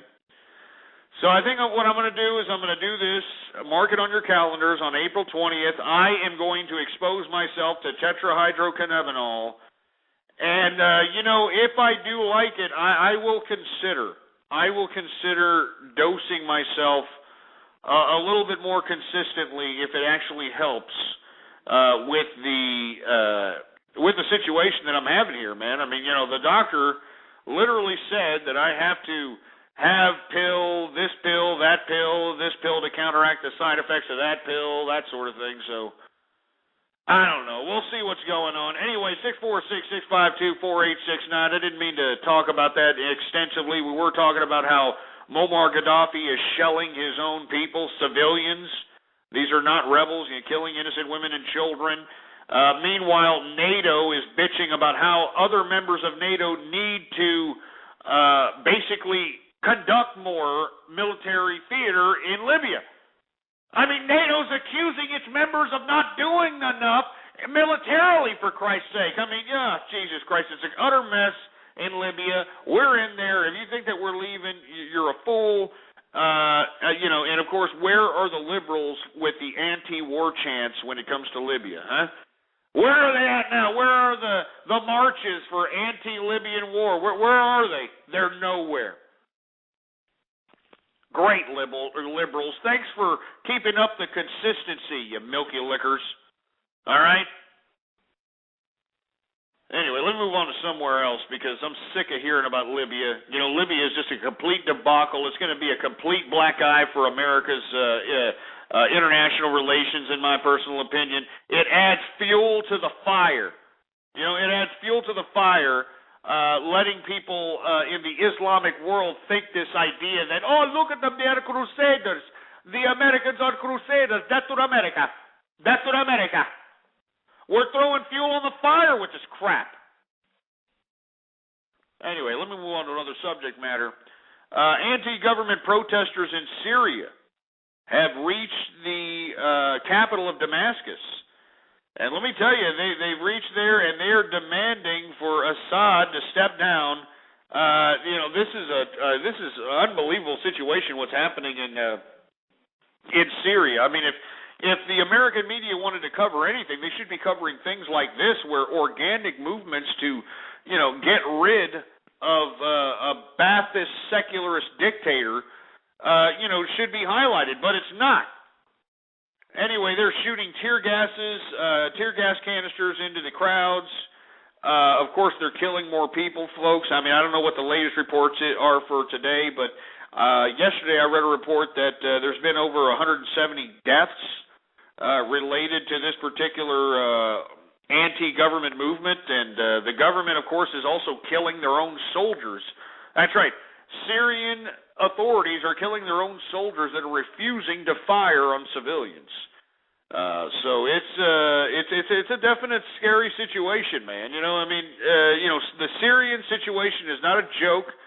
And as I prognosticated back when this whole Egyptian riot happened, you can look back in the archive, I said it was going to spread. I said it was going to spread throughout the Middle East, and that's exactly what it did. And it's continuing to spread. Yemen is on the brink of complete and utter chaos. We've got Bahrain still trying to raise its ugly head with its destabilization, even though it's being authoritarily ruled right now by Saudi Arabia. We've got Jordan feeling the side effects of opposition. I mean, we've got so much uprising in the Middle East, it's unbelievable.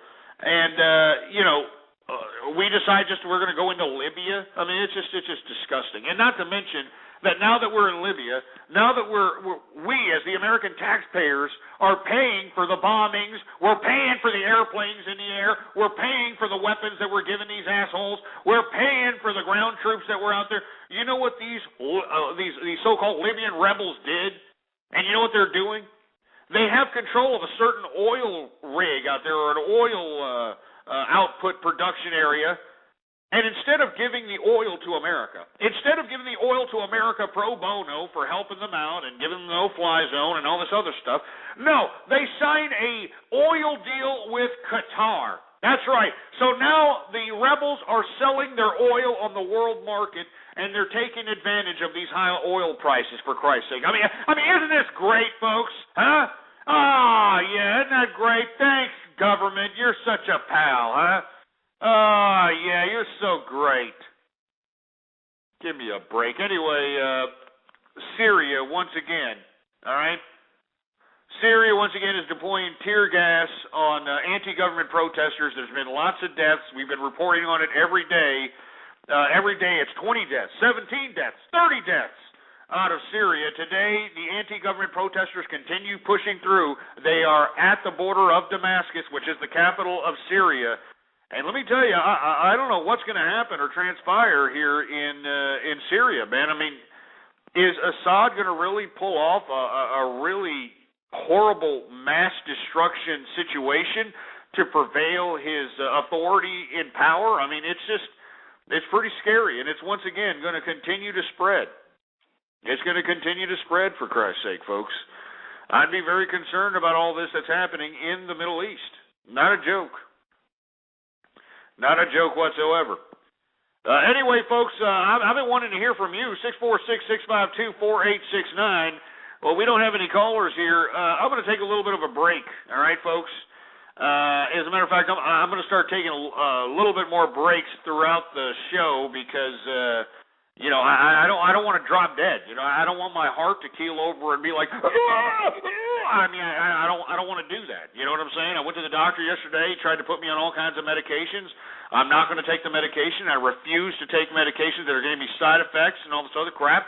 So what I'm going to do is just going to keep drinking. As a matter of fact, I should keep drinking right now. Let me take a chug here.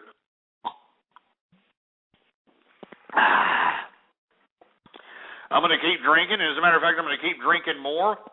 And I'd like for everybody to please, give me a call, 646-652-4869.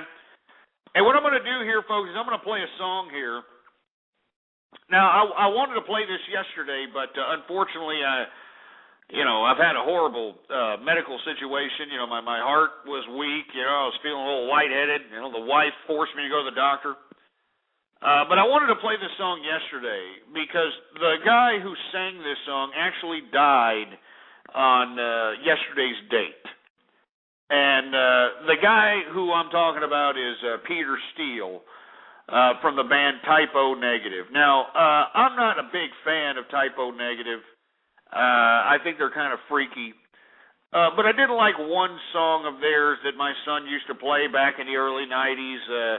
And given the fact that, this was one of those rock stars that really didn't give a crap, and not to mention that his whole family basically used and abused his money, and at the end of his life, he was pretty much alone and broken. I mean, let's be honest with you. I mean, alone and broken, and that's not what somebody who works hard should die as. Somebody who works hard, makes a lot of money, should not die alone and broken. All right? I mean, believe me, the element of greed, the element of abuse from family, friends, it's there when you're a capitalist. I mean, it's just going to draw these types of vulture-like emotions from people. But it's up to you as a capitalist to be able to tame that element of greed in people. Remember, you're the one with the money. You should be telling people how to act. You should be telling people how to think. That's the whole element of being a capitalist here. And I think that this man, Peter Steele, is a perfect example of what capitalists should not be like. Because this man, allowed his family, just to completely mooch him off of his cash. And in the end, they kind of just threw their backs to him when they needed him the most. I mean, it's a pretty sad situation with Peter Steele, man. He tried to live that rock star life. You know what I mean? Yeah, he tried to do all that stuff, and it's just, it's unfortunate. And he died on this day a year ago. So I'd like for everybody to please, just listen to this song. It's not of anything of particular importance. Believe it or not, it was out, I believe, in 93, 92, somewhere around that range. And basically, he's talking about a goth chick. Yeah. A goth chick. This is before Gothic actually became mainstream, when it was actually like some kind of a small subculture and, underground, that sort of thing. That's what's so funny about underground movements like this, man. I mean, people that, appreciated underground movements before they became mainstream, it hurts people. It hurts people when they were a part of the actual organic movement and then for it to go mainstream. I mean, it just, this is one of those situations that turned goth into mainstream, and now goth is just it's really ridiculous. It used to be something for rich kids that got beat up to, find a social pipeline in. Now any loser and their brother can, be a goth idiot or a punker or a new raver or whatever.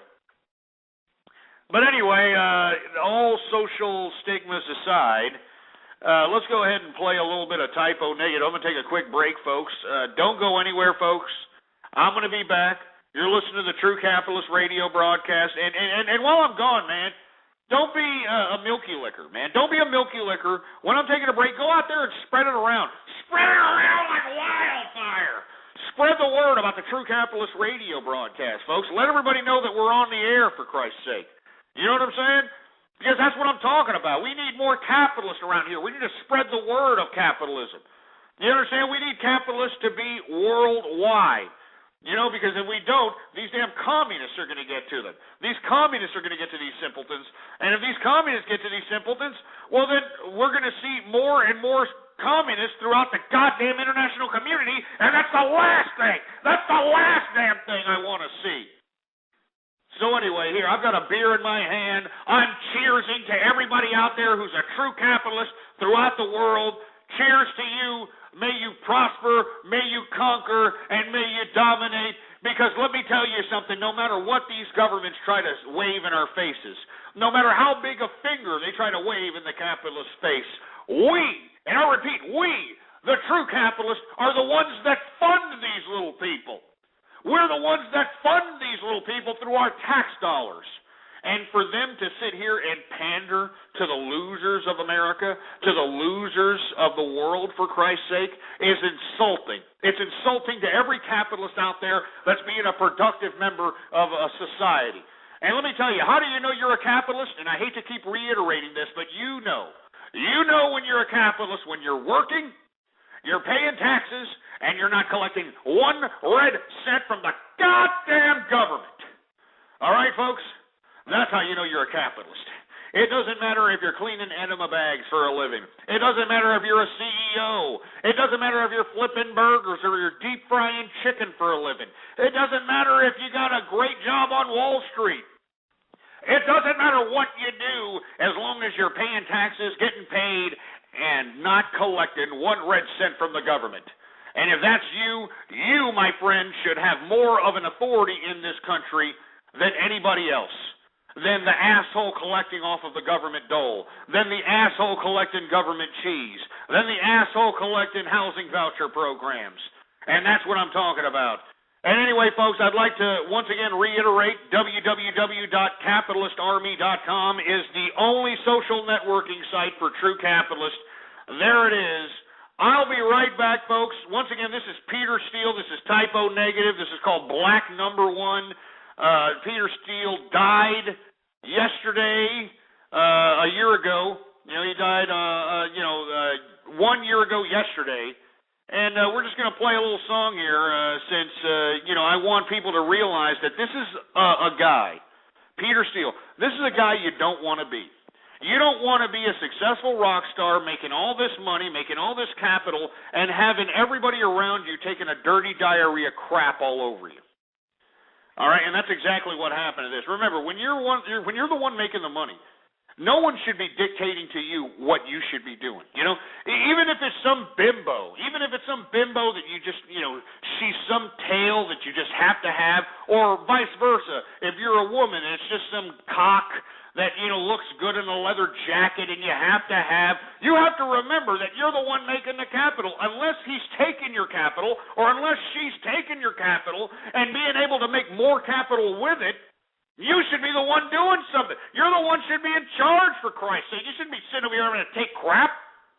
I'm sick and tired of people, and this is a perfect example. This guy, Peter Steele from Typo Negative, died 1 year ago last year, is a perfect example of how somebody who is a capitalist, somebody who's out there, making money, somebody who's out there becoming a capitalist and actually being a productive member of society, being just completely used and abused by his family, being used and abused by his friends, and that, my friend, should not be you. That should not be you as a true capitalist. If you're making the money, if you're bankrolling stuff, you should be the one making the rules. You should be the one creating the scenario. And if anybody in this scene, if you're somebody throwing a party and there's somebody screwing up your party, or there's somebody with a sour scowl trying to, have the party's attention on them, you should have security on hand to escort these people the hell out. And that's what you have to do. I'm sorry, man. Remember, on top of these people, the majority of the masses being moochers of the government teat, these people are also emotional vampires. Oh, yeah, are you kidding me? They are emotional vampires. And if you don't believe me, where do you think Munchausen's by proxy syndrome came from? Huh? I mean, what the hell? I mean, what do you think depression and bipolar disorder and all this other crap, where do you think it all came from? Huh? Where do you think it all came from, for Christ's sake? Anyway, bottom line is, folks, if you're a capitalist, do not end up like Peter Steele, even though he died 1 year ago last year. Be a true capitalist and be in charge of the money you make. Make sure the people that are spending your money spend it the way you want to and are acting the way you want to, and they're smiling or not smiling. You make these people do whatever the hell it is you want to do. And that's all there is to it. You want to know why? Because we're capitalists, damn it. We're capitalists. Anyway, folks, let me go ahead and throw on this song. This is Typo Negative, Black Number One. Hey, engineer, you got it? All right, he's got it. Let's go.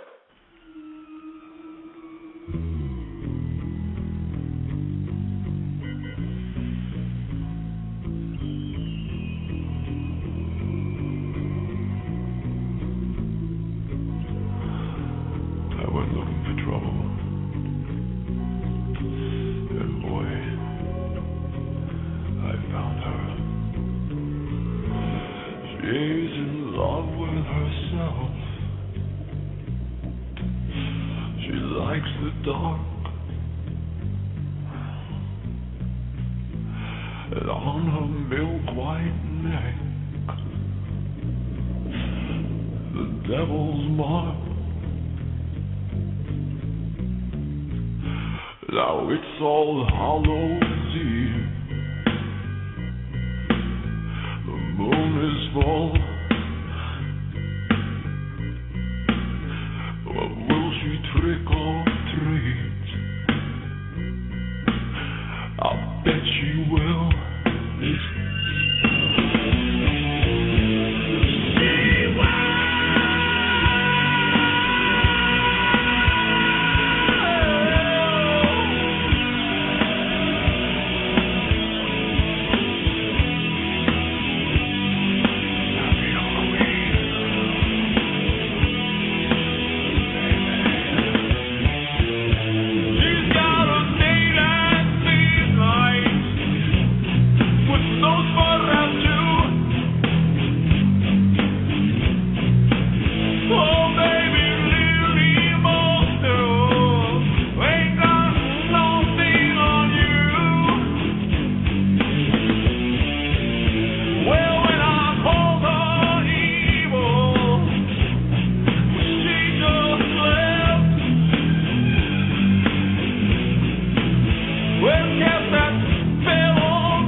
No!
listening to Ghost on True Capitalist Radio. True Capitalist Radio. Jesus Christ, I don't know what the hell's going on here. Sorry, man, I didn't realize how goddamn long that song was. Not to mention, we got technical difficulties going on here with the damn switchboard, so, I hate to leave stuff like that. It sounds so goddamn unprofessional. Here I am, I'm paying all this damn money for this stuff, and they're on the damn bumper, for Christ's sake. Anyway, folks, sorry about the long song. I was like, hey, this is a pretty good break I got going on over here. Just kind of kicking back. I'm drinking, I already finished a beer, let me go ahead and open up another one, for Christ's sake. Go ahead. There we go. Excuse me, I'm sorry. Anyway, folks, once again, I'm sorry for missing yesterday's broadcast. Wasn't feeling good, didn't even make it to the office, had to go to the doctor. Doctor said, you need this pill, that pill, this pill, that pill. I said, screw the pills, baby. You know what I mean? I'm just going to keep drinking. So that's all there is to it. Anyway, we were talking about how Syrian forces are now unleashing tear gas on their people on top of killing them. But the anti-government forces have reached Damascus. So, there could be some serious crap happening in Syria, man. I'm looking forward to seeing what happens in that particular country. But anyway, I want to talk about another subject matter. I want to talk about how the Chinese government is seriously cracking down on individuals that are related to the Jasmine Revolution. And I think this is personally sick to my stomach that our government in America can, sit here and talk all this garbage about how, humanitarian, and we're such humanitarians, and how dare, Libya bomb their people? How dare these people do that? There's so many human atrocities going on. And we talk about Ivory Coast. We talk about a lot of different, Syria. But China especially. Let me tell you something about China, okay? When the Jasmine Revolution happened, and this happened because it was, let's be honest, the Chinese people were inspired by the uprisings in the Middle East. So they decided that they were going to have their own uprising, which, of course, folks, they're not armed, all right? All the Chinese people in the Jasmine Revolution did was go in front of, public demonstrations and hold jasmine flowers in their hand and hold up signs, like, not even big signs, but just, signs of, like, freedom and, free to, just little things like that. And there has been mass arrests. They have put out the equivalent of the Chinese Gestapo out there rounding up people that participated in the Jasmine Revolution in China. And I think that's personally sick to my stomach, for Christ's sake. These people did absolutely nothing, just like the people in Tiananmen Square in 1989 did nothing. And why we continue to exercise any kind of legitimacy with China is just beyond me. The Chinese government should be ashamed of themselves, rounding up people that were participants in nothing more than a public demonstration of them standing there with a jasmine flower in their hand, and now they're being rounded up. Thousands of people in China, folks, are being rounded up because they participated in this Jasmine Revolution, and they're being put in labor/re-education camps so that they can be re-educated to be good communists. Yeah, that's what's happening out there in China, for Christ's sake. Now, look, I know I say a lot of bad garbage about the American government, but remember, at least I can say it, In America, I say a lot of stuff on the air, folks. You know it and I know it, all right? Do you think that they would allow somebody like yours truly in China? No. And let me tell you, these people that are part of the Jasmine Revolution didn't even partake in commentary that could be deemed incendiary or could be deemed agitative. No, all they did was organize and put themselves in public demonstration, holding up jasmine flowers and signs like freedom and that sort of thing. But no, now the communist government is rounding up people in mass amounts in China Anybody who was a participant, anybody who was photographed with this group of people, and they are put into labor concentration camps, re-education camps. This is sick unraveling here, what's happening in China. And is our American media saying anything about this?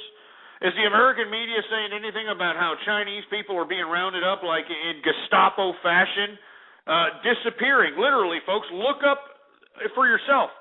Do whatever search you have to. Chinese people are disappearing because they were participants in this Jasmine Revolution. They're disappearing. Gestapo-like kidnappings from the government to put them into things like re-education camps, labor camps.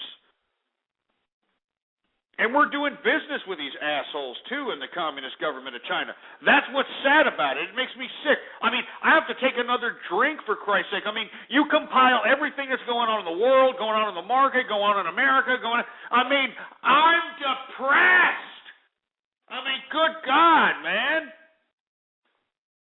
I mean, it's no wonder why I have to take a drink every now and then. As a matter of fact, let me take a drink right now. I mean, I'm depressed. Let me take a goddamn drink, for Christ's sake.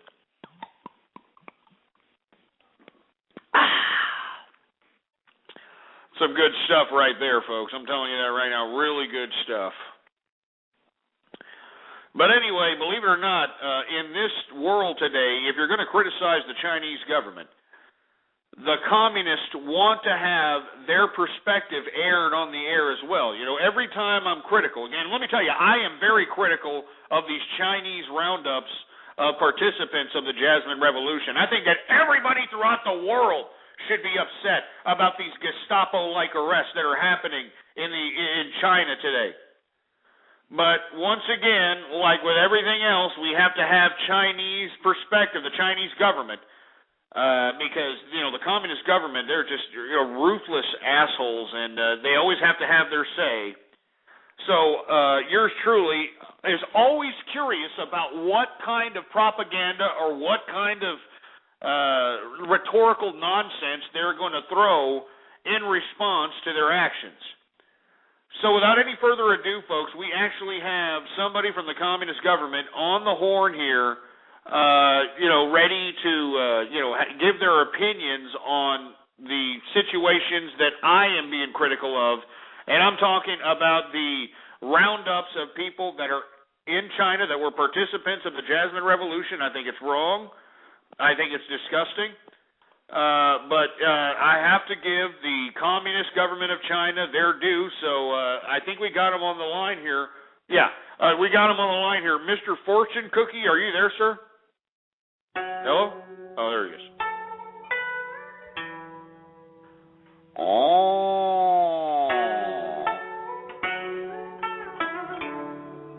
You see, you motherfucker out there in America talking garbage about the communist government in China, boss. And we don't appreciate that, motherfucker. The people participating in the Jasmine Revolution are causing chaos for the Chinese government and the Chinese people. And we don't need chaos in the communist government of China. No. So all you people talking garbage about communist government in China, arresting people participating in the Jasmine Revolution, you have to stick a Ginsu knife up your asshole, motherfucker. And like I say, Ghost, all you motherfuckers talking garbage about us out here, communist government of China. What would happen, motherfucker, if Chinese people overthrew communist government? What would happen if the Chinese people overthrew Chinese government? What would happen, motherfucker? Would America feed over a billion Chinese people? Would America feed over a billion Chinese people? No, they wouldn't, motherfucker. You can't even feed your own stupid people in your country in America. You can't even feed your own motherfucker. So us here in the communist government of China trying to give civil order. We trying to provide civil order Because we don't need no Jasmine revolution coming here and trying to jeopardize the Chinese government of China. That's right. So all you dumbass motherfucker, especially you, Ghost, you sit here talk garbage about communist government in China. Are you gonna feed the billion Chinese people? Are you gonna feed a billion Chinese people? How are you gonna feed a billion Chinese people? Do you have a billion egg roll in your refrigerator? Huh? Do you have a billion egg roll in your refrigerator? Do you have fried rice you flick? Huh? Huh? I think not, motherfucker. So once again, you people sit here, you talk all the garbage about the communist government in China, but we the ones taking care of our people, motherfucker. We feed our people, we educate our people, we do everything for our people. Who are you gonna do? Who's gonna take care of the Chinese people if the communist government of China is no longer here, motherfucker? Nobody. Nobody. And I know all you American, all you European, all you motherfucker out there, you ask yourself, why do communist people, why do the people of China do this for the communist government? Why do the Chinese people do this for the communist government? I'll tell you why they do it. They do it for Chairman Mao.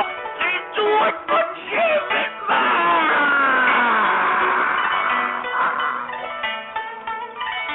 They do it for Chairman Mao.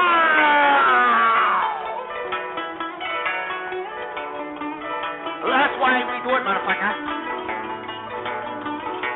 Anyway, I got nothing else to say. I am Mr. Fortune Cookie. Thank you very much. All right, get him off. Get him off of there, for Christ's sake. Good God. Are you kidding me? I mean, this is the communist government's response to my criticism of the communist government of China rounding up people because they participated in the Jasmine Revolution. And of course, folks, let me reiterate, the Jasmine Revolution is nothing more than people that were in opposition of the government getting in public, standing in public with jasmine flowers in their hands and maybe an occasional sign of the word freedom in their hand. Now these people are being rounded up. They're being disappeared. I mean, literally, they're disappearing. You know, I mean, their families, they don't know where they're at. They're being taken from their workplace. I mean, a lot of things are happening. They're being put into re-education camps, labor camps, all because they were critical of the government. And that's the Chinese government for your ass. And that's why, as long as the Chinese communist government is in existence, I will never, ever give the Chinese government any kudos. All right? As long as this communism is still in effect, the communist government is an enemy in my book, as far as I'm concerned, all right? And it's a shame. It's a damn shame that these communists are utilizing the ideology. They're utilizing the ideology of communism to bamboozle their people into believing that they need to work 15 hours a day for 10 cents an hour so that these asshole bureaucrats in the communist government can become billionaires. I mean, can somebody explain to me what kind of sense that makes? And that's why I'm saying it doesn't make sense. That's why the Chinese people are rising up. That's why I am promoting the Jasmine Revolution. That's why I'm promoting Chinese people that want to rise up against this ridiculous communist government. That's why I'm promoting any opposition to this Chinese ridiculous communist government, because we need it. We need more people that are out there that are going to rise up against the communist government of China, because they are the ones sitting over here trying to provide legitimacy to lunacy. And that's exactly what the communist government is. How in the hell are you going to sit here and brainwash a whole population into believing that they have to fucking work for 10, 15 hours a day for 10 cents an hour because, we got to do it for the people. We got to do it for Chairman Mao. We got to do it for this. We got to do it for that. It's disgusting. Meanwhile, the communist government are all becoming millionaires. They're all becoming billionaires, for Christ's sake. They've got the second largest population of billionaires, and they're all in the communist government, folks. Do you understand why now I'm so against bureaucracy, folks? Do you understand why now I'm always saying that bureaucracy is the biggest threat to capitalism? It's the biggest threat to prosperity. All right, right there in China is a good example of what I'm speaking of. Anyway, we're already 3 minutes into the third hour of the True Capitalist Radio broadcast. I am your host, the man they call Ghost. And once again, folks, I want to thank everybody for tuning in with me. It is Baller Friday, and I want to thank everybody for tuning in with me. I want to wish everybody a happy Baller Friday. Hopefully everybody's capitalizing, rearranging their assets. I know this is a helter-skelter market. We went over it in the first hour about how nothing was down today. I mean, typically, if you saw gains in the equities markets, you'd see a decrease in the commodities markets. Vice versa, if you see gains in the commodities markets, you'd see a decrease in the equities market. This is a helter-skelter, impulsive market. But once again, folks, the three keys, the Ghost's three keys for successful equities are good fundamentals, demand, at least demand within the next 2 to 3 years, because that's the kind of time frame that you have to start thinking about when you start considering long-term investments. And then third, but last but not least, is profits. If your company that you're holding, no matter how the market is judging your stock based upon its stock price, if they have those three key elements, you're going to be in the money, all right, bottom line, all right?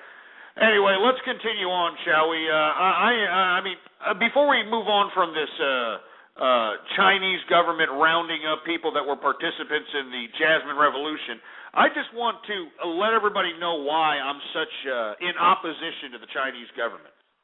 You have to look at the Chinese government and how it's structured.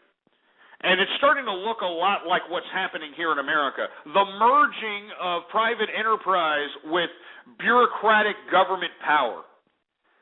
And you see the model that's happening in China. You can't even organize in public holding jasmine flowers with an occasional sign of freedom. I mean, they weren't even saying nothing. The Chinese people were silent. They were just standing around, and yet now they're being rounded up. They're being put into re-education camps and labor camps, okay?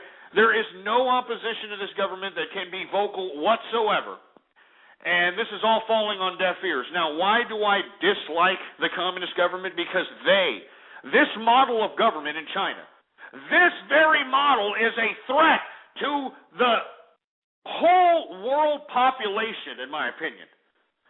Because you have to remember, if this model, under this totalitarian regime, under this totalitarian economic model, if this is successful, then that means that it can be successful throughout the world. And it gives pertinence to anybody who believes that totalitarianism is a necessity to continue the world's population. Do you understand? The very existence of China jeopardizes our freedoms, jeopardizes the existence of capitalists in general.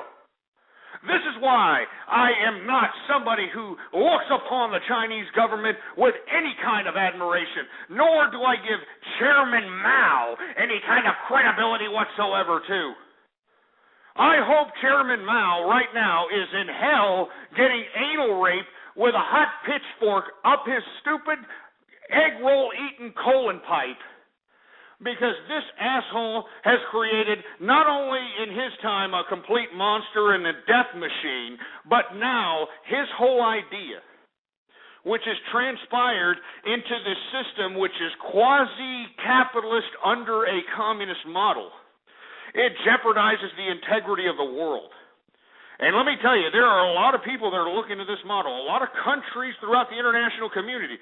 And let me tell you, there are people in this government right now, assholes, and I've been saying this for years.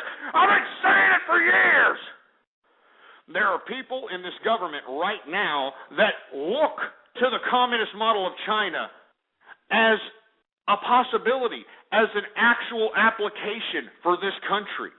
I mean, is it a coincidence why we're seeing such authoritarian and totalitarian type laws being implemented on innocent people, taxpayers, capitalists, and, we're just supposed to sit over here and take it? Is it a coincidence why we see TSA workers actually fondling and molesting 6-year-old children in the name of fighting terrorism?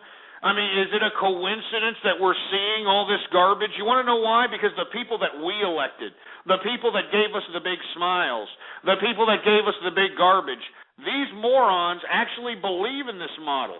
All right? The liberals and all these idiots on the left, not only them, the people on the right now, the people on the right, they believe in this model of China that you have to somehow incrementally converge into some kind of totalitarian state where private enterprise and public enterprise merge with each other, and basically the people are nothing but a bunch of serfs. They're a bunch of serfs, for Christ's sake. They're not even slaves. They're serfs, for Christ's sake. I mean, do you understand the discrepancy between a slave and a serf? At least a slave, when you're a slave, that means that you have housing, you have clothing, and you have food. That's it. That's slavery. Nothing more, nothing. That is it right there. Housing, clothing, and food. That is slavery. As serfdom, you get whatever the hell the damn government thinks that you deserve. I mean, this is just a disgrace. And this is why I am against the communist government of China. I will always be against the communist government of China. I think that everybody within the sound of my voice should be against the communist government of China, because they are a very threat to our civilization. They are a very threat to the world civilization, and it justifies these idealists who believe that totalitarianism is the only way to be able to cultivate society. And conveniently enough, the people that believe this notion of totalitarianism being the foundation of society are individuals in power, individuals in the government, of course. So give me a break, all right? Anyway, let's continue on, shall we? All right? Let's continue on. We've got, enough of the international stuff. Let's get back here to America a little bit, all right? Let's get back to America, because a report came out today that some woman who used Match.com to hook up a date is suing Match.com because apparently she got date raped. You know? Really? Really? This is happening now? I mean, give me a freaking break, man. All right? Look. First of all, I can't believe that whatever one out of 5, 1 out of 4 relationships are made online. I think that's a disgrace, first of all. But secondly, you didn't think that it would be even easier for scumbags to, find potential prey for their sexual deviant behavior via the internet? I mean, give me a break with this woman trying to sue Match.com. Let's be honest here, okay? Anybody can get on the internet, all right? I mean, anybody can do these types of things. She's suing Match.com based upon the idea that Match.com should have done a background check on this individual who had been a known, sexual, some sex-related crime individual. He had a prior in sexual-related crimes. Well, in my personal opinion, isn't that your responsibility? I mean, you're the one out here going on Match.com, which anybody can get on Match.com. You're the one putting a profile up there. You're the one opening your life up, basically, to anybody and anything that comes across your profile. All right? I mean, and what? You're supposed to just somehow... What? I don't get it, man. You don't pay that much to Match.com for them to run a profile or a background check. I mean, that's what you should be doing. I mean, if you're going out meeting this schmuck for drinks, I mean, don't you think that you should run a check on the name? Or let alone, make arrangements in a safety situation or show some ID? I mean, something, for Christ's sake. How is Match.com going to be... let me tell you something. This is a very big implication for online business. I don't think it's going to go anywhere, to be honest with you, but it's there. But if, let's say, you happen to have a forum post or a website that allows you to use comments or a social network or anything of that nature, and somebody meets somebody on there and there's some kind of a date rape that happens, well, now you're liable? Absolutely not, man. This is just like a bar. This is just like a club, for Christ's sake. You can't screen everybody who comes into the club. You can't screen everybody's background and that sort of thing. It's ridiculous. It's ridiculous. I mean, is there somebody that disagrees with me? I would like to hear your perspective. 646-652-4869. I mean, I'm not trying to make light of the rape. I think that, if the guy did rape her, he should be tried for the rape, and it's unfortunate, and, he should go to jail. But for this woman to sue Match.com for her own negligence and her own dating responsibilities, it's just ludicrous, man. It just goes to show you, and it underscores what type of society we live in where, nobody wants to take responsibility for their own screw-ups, I mean, that's all there is to it. This woman should not get paid by a settlement of any kind by Match.com because she decided that, she was going to be manipulated by a few words on a screen or a couple of pictures that, made her wet or whatever the case might be. I don't know. It's my personal opinion. Why should she get paid if, she got a bad experience? The man's going to be prosecuted. I mean, if he's a sex offender, if he's a rapist, he's going to be prosecuted. He's going to be thrown in jail, and rightfully so. Why exactly are you suing Match.com? And let me tell you, I'm no fan of Match.com, folks. I think Match.com's ridiculous. I think they make far too much money off of losers who just don't have personalities anymore, who don't know how to just go out into a social setting and see some female and go up to her and say, hey, how's it going? And they just don't know how to do that anymore. They don't know how to organically have relationships transpire. So it's ridiculous. I hate Match.com. I think they're stupid. I think the whole service is stupid. I think anybody who uses an online dating service is stupid. But at the same time, I don't think Match.com should be responsible because this woman decided to use their service. Obviously, she looked at a couple of pictures or videos or something, and the pictures got her feeling funny in the pants, and then she talked to him or whatever the case might be. I don't know what the damn scenario is, but they went on a date, and out came a date rape. All right, and because the date rape happened, we have this woman wanting to sue Match.com for the date rape, and I just don't think that's right. I think that, look, the criminal the criminal court system is dealing with this asshole. If he raped a woman, let him go down into prison, let him get raped in prison, that sort of thing.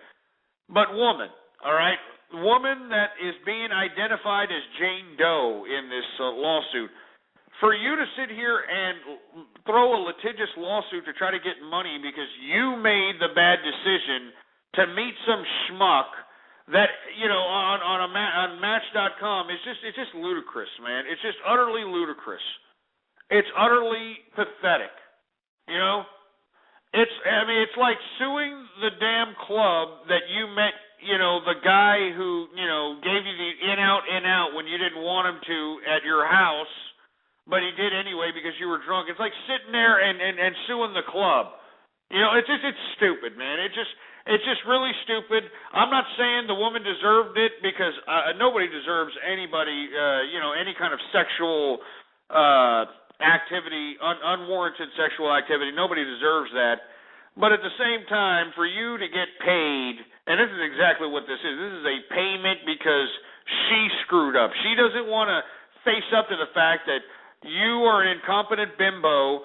You got swooned by a couple of words and a picture on the Match.com website. You got swooned by some words over the telephone. You met this schmuck, and now that you got sexually assaulted or unwarranted penetration or whatever the freaking case might be, now, not only do you, because the man is being prosecuted, folks. Let's be honest. He's being prosecuted, rightfully so. He should be thrown in prison. He's being criminally prosecuted. Now this woman wants to get paid for this rape. Now she wants some monetary value for this rape because, she doesn't feel like it's her fault, and I think it is her fault. All right, I think it is her fault. I think, let's be honest. I mean, the guy's getting criminally prosecuted, all right? They know who the rapist is. It's not a fact of the criminality. He's getting criminally prosecuted. He's going to go to jail. It's the fact now that this woman wants to sue Match.com. She wants to get paid for her rape. I mean, who wants to get paid for their rape, for Christ's sake? I mean, this is horrible. This is how sick of a society we've turned into. Somebody that actually wants to get paid for their rape. I want to hear from you. 646-652-4869 is the number to call here. I mean, if you disagree with me, if you think I'm being, too harsh, if you think I'm going off keister, I would like for you to please give me a call and explain your goddamn fruit bowl self. I'd like for you to please give me a damn call and do that. I think it's a disgrace, all right? That's all there is to it. All right? She's going to sue Match.com because she got date raped by some asshole she was swooned by a couple of pictures and a couple of words and a couple of phone calls. You know what I'm saying? I mean, give me a break. It's stupid, man. And the basis of the lawsuit against Match.com is that Match.com should have been somehow doing a background check. Like Match.com should have been doing her dirty work. I mean, just what a disgusting piece of crap.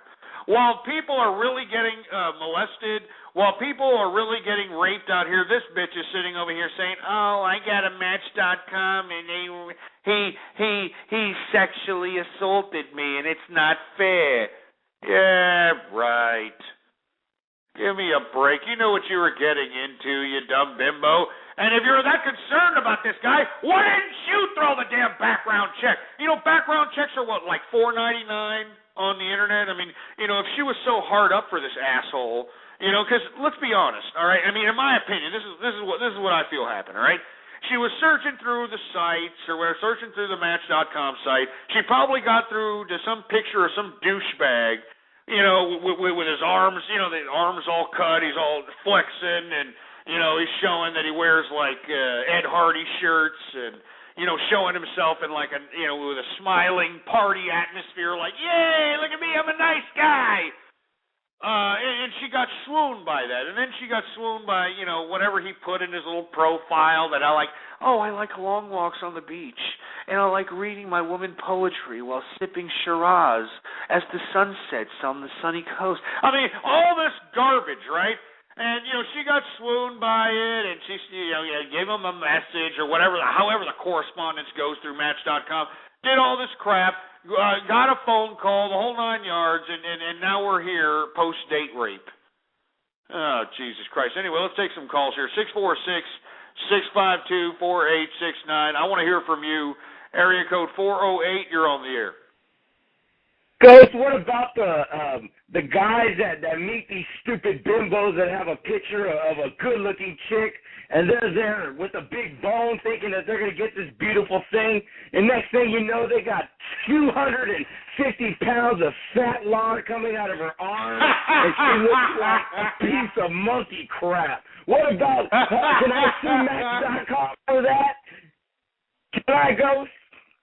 I mean, that's what it's implicating. I mean, believe it or not, you got actually a good case. I mean, all kidding aside, you got a good case there, because if some dumbass judge awards this woman money for getting date raped using their service, what you just said is a possibility for a litigious lawsuit, because, you're absolutely right. I mean, here you are, you're trying to, you as a man are trying to search through these profiles.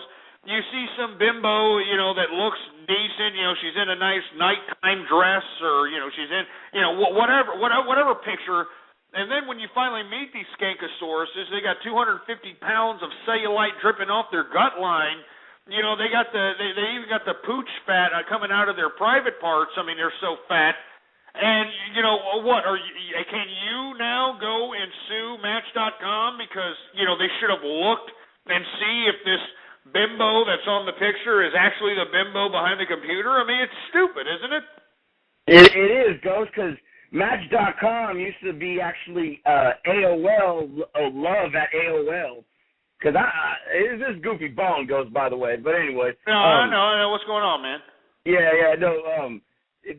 Back in the days, you know, me being a young player, I was on the AOL Love. I met hella honeys on there, but there was at least about 4 to 5% of them that had this picture of this beautiful, I mean, she was beautiful beyond your dreams.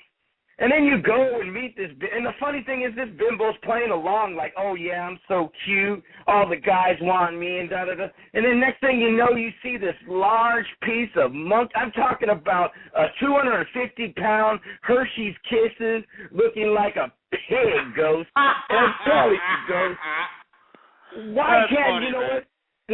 I've met a lot of these women, and most of these women are all about attention. They want a guy that just wants to go out on a date and bang them out. And to me, I think that are you kidding me? That's all they want. They just want a guy to show them attention and then bang them out. Are you kidding me? It's just like reading these self-help books. I mean, come on, life isn't that complicated, Ghost. These women post these ads, and they think that just by posting an ad that they're going to get Prince Charming to come. I'm sorry. Last time I read the fucking nursery rhymes, Prince Charming don't come like that, sweetheart. You have to actually go out and do something stupid and get Prince Charming to stumble upon you. But that's what these women nowadays, they want to take the easy route. They don't want to go out there and do the homework themselves. So I'm not saying, you know, rape is bad in all aspects, but, I mean, that woman, she knew what she was getting into. If you're going to date online, it's just like putting your Social Security online, you know? That's the risk you're going to take. You know what I mean? And for her to sit and actually think that she's going to get money from Match.com because of her stupidity, slap that bimbo in the face. Give her a kick to the face. Throw her off a helicopter. I mean, man, well, I mean, seriously, I mean, she is literally jeopardizing, you know, internet freedom here, you know, by saying that, oh, it's not fair that, you know, I got raped using this service, Match.com. Match.com should have taken the responsibility and background checked everybody, which is ridiculous, which, you know, I mean, that would be like saying that every bar, every restaurant, every social arena, every supermarket, everywhere should background check everybody before they enter in the social arena. So just in case some chick happens to, you know, like some fool that looks good in a leather jacket, you know, that they don't have a criminal record. I mean, it's stupid, man. I mean, nobody wants to take individual responsibility for a goddamn thing anymore, and this is just underscoring that reality, man. It makes me sick. Exactly. It's her fault. What are you doing on that stupid social network thingy anyways, if you have such a problem in life? Come on now. She probably opened up her legs. She probably got banged. He never called her back, so now it's rape. Trust me. I've heard that scenario several million times. Just because a guy doesn't call you back, oh, he raped me. Yeah, right. You're over there. Man, are you serious? I mean, I always thought that was just kind of a little fictitious, or it was like a small percentage of women that did that. But you're saying you've actually heard, or you've actually known guys that this has happened to. Oh, you know what, Ghost?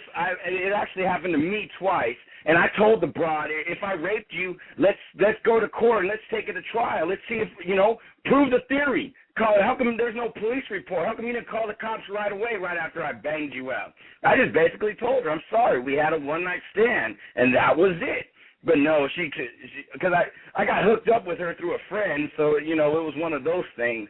So, you know, I thought I'd be nice. She's kind of ugly, so I banged her out. Have a nice day. But no, he raped me. Oh, he made me do things I didn't want to do. Yeah, you were right there sucking my bone while I was there reading the newspaper. I mean, come on. How the hell can you say that? For real. These women nowadays, if they don't have that certain attention, they're going to blow up. Trust me. That's what happens. Look at those stupid Abercrombie and Fitch or whatever the fuck their name is, making G-strings for 7-year-old kids. Are you fucking serious? Yep. Yeah, we talked about that last show, man. I mean, and not only do they have G-strings for 7-year-old kids, but on the G-string they have sayings like wink, wink, and eye candy and stuff like that. Get the fuck out. That's like giving a little kid a G-string saying the target is right here. You know what I mean? I mean, come on. Why even go that route? I mean, but still, this is America, the fascist states of America. That's what the new word and term. That's what these people call America nowadays, because it's all about fashion. You want your kid to look like you. So, here's a little G-string made by Abercrombie and Finch, or whatever the fuck their name is. Here you go. Abercrombie Finch. I mean, there's people in the chat room that didn't hear the last show. No, this is right. This is absolutely right. Let me tell you something. You can look it up for yourself. Go look up Abercrombie Fitch. There are, not only does it have a G-string for a 7-year-old, but they actually have like little falsies in the top area, so the 7-year-old can look like they actually have little small breasts. And this is not a joke. I'm not making this up. You can look it up for yourself. It's in the catalog. And on the G-string, it says things like wink, wink. I mean, it's just, why? Why would you even, first of all, why would you even manufacture that as a company? And secondly, why would you even buy that for your daughter? 7 years old? 7 years old, for Christ's sake. Oh, Ghost, my daughter needs this right here, you know, 'cause she wants to look like her mom, a little trash bag, hoe bag. So I want her to look like me. Here you go, darling. Here's a little G-string for you. Come on, man. This is what America has created, Ghost.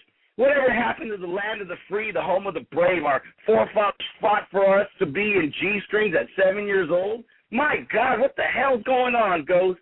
That's why I thank God I'm a capitalist every day, even though, you know, some things are going wrong in the stock market, you know, helter-skelter, but shit. That's the thing of a capitalist. If you don't got your balls in your hand, then you really ain't got nothing. You just take it all the way, balls to the wall. But anyways, Ghost, I'm going to get out of here. I don't want to take up any more of your time, but, you know, have a good Don't worry weekend. about it, man. Happy Baller Friday, and cheers to you, Ghost. Cheers. All right, man. Cheers to you, man. Thanks for calling up, Goofy Bone, and I appreciate your insight on this matter, man. No problem, Ghost. You know me, I'm always banging out bras on the internet, so you can always ask me any question. All right, man. You take it easy, man. Thanks a lot, Goofy Bone. That was Goofy Bone, avid listener, avid caller. I want to hear from you. I mean, I didn't mean to allude into last evening's broadcasts, or not last evening, but the evening before's broadcast subject matter of Abercrombie Fitch putting out, G-strings for 7-year-olds and push-up bras and bikinis and all this other stuff. But it just correlates with what's going on here with this whole so-called Match.com date rape. You know, I mean, it's just unbelievable what's happening here. And as Goofy Bone was alluding to the fact that he had been unlawfully charged with rape twice for women that basically got upset after they consensually committed to a sexual act with him, and he didn't call them back. Because he didn't call them back, they yelled rape, and he had to basically prove to himself and law enforcement that he did not rape this woman, and luckily for Goofy Bone, he was able to withstand that. And as Goofy Bone was saying this, I actually see people in the chat room saying, yeah, I know a few people. I know a few people that have been charged with rape because they, had a sexual liaison with some woman that they met, and because they didn't call back, all of a sudden it's rape, and this is just horrible. This is just unbelievably disgusting. Anyway, I want to get off that subject matter. I want to talk a little bit about how yesterday, and let me tell you, when I saw this on the news yesterday, I really wanted to be online and talk about this. Obama was giving his version of what the budget should be for 2012, giving his financial insight for the fiscal future of the American government. And in the middle of that speech, they panned over to Joe Biden. And they actually captured Joe Biden's old ass falling asleep. Joe Biden's ass was falling asleep while Barack Obama was making his speech about, the fiscal future of the American government. I mean, he was falling asleep, not to mention that you had a couple of other people in that same shot. If you could actually find that shot on YouTube of Biden falling asleep, look at everybody else in the background. They're falling asleep. And, it's funny to me that, you actually have people out here appalled by how Biden could fall asleep and how people are just falling asleep while Obama's giving a speech. Well, that's bureaucracy. Don't you understand that? That's bureaucracy right there. People don't actually have to do their jobs. They just have to be there. That's the whole point of being a bureaucrat. You just have to be a body at a specific place. So, and to prove that you were there, they take down documentation, they take down minutes, and then you get paid. That's all it is. All right? I mean, Joe Biden actually nodding off. And if you look at the video, I strongly advise everybody to look at the video of Joe Biden nodding off during Obama's speech. You look at him nodding off, look at the background, man. He's not the only one. He's not the only one nodding off, for Christ's sake. I mean, there's a lot of people just like, Jesus Christ, yes, we can.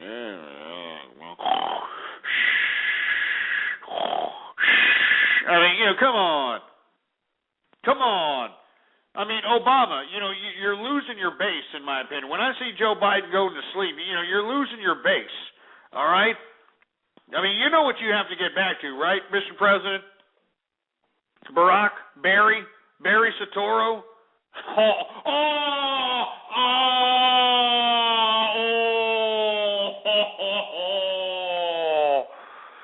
But you know what I'm talking about, right, Barry?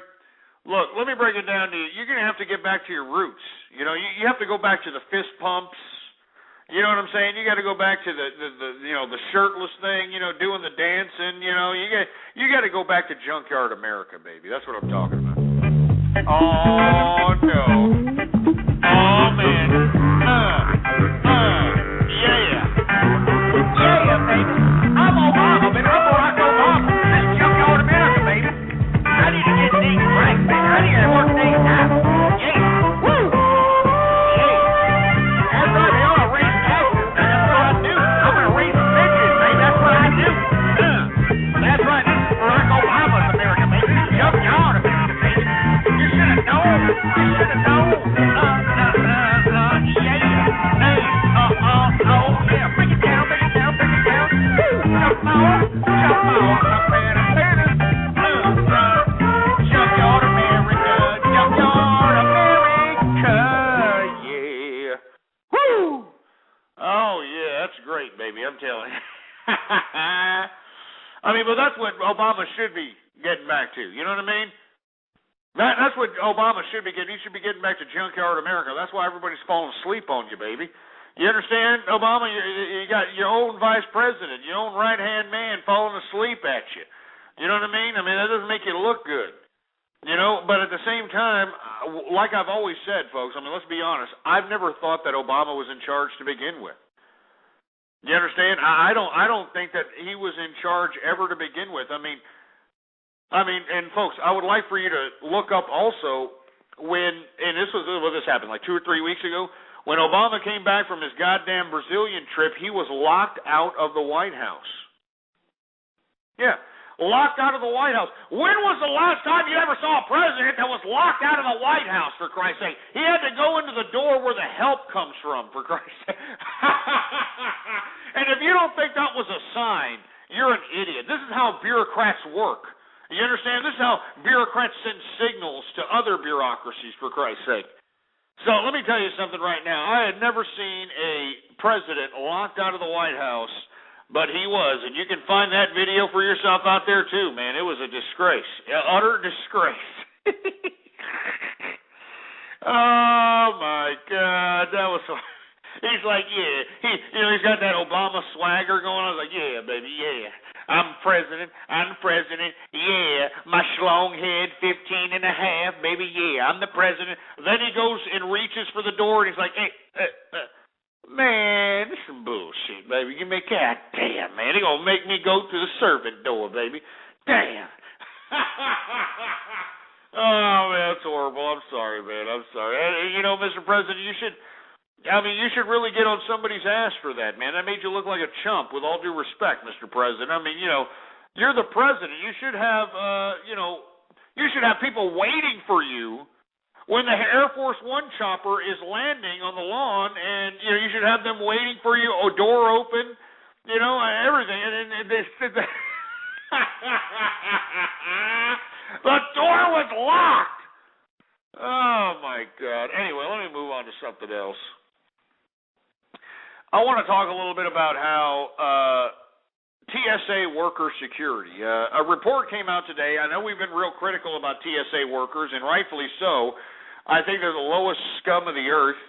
I think that everybody should spread around like wildfire that no one, and I repeat, no one should befriend, no one should even, look twice at some TSA worker. If you happen to be in some social arena, or you're playing cards, or you're at a party, and somebody says they're a TSA worker, get the hell out of the room. Spit on these people. Seriously, these people are the lowest form of life. All right, TSA workers, you are pieces of shit.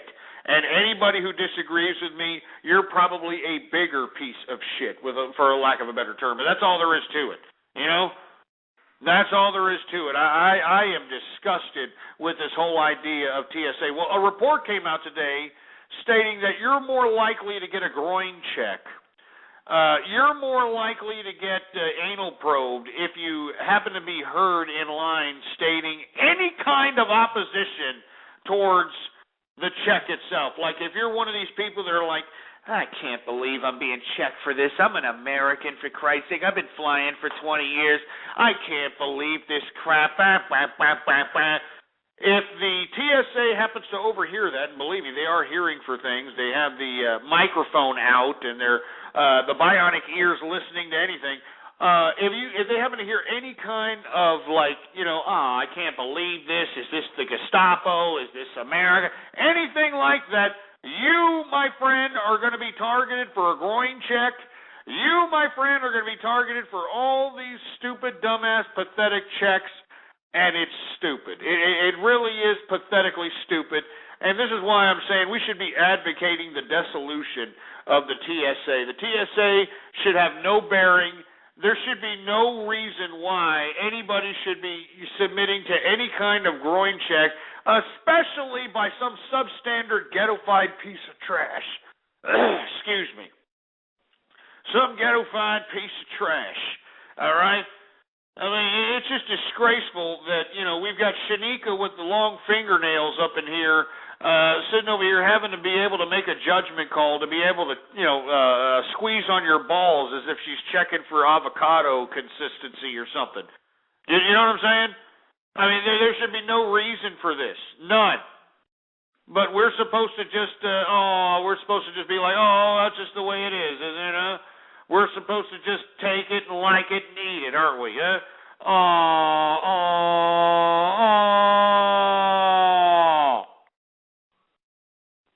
It's just disgraceful, folks. It's just utterly disgraceful. We're just going to have to, we just have to sit by and take it and like it, aren't we?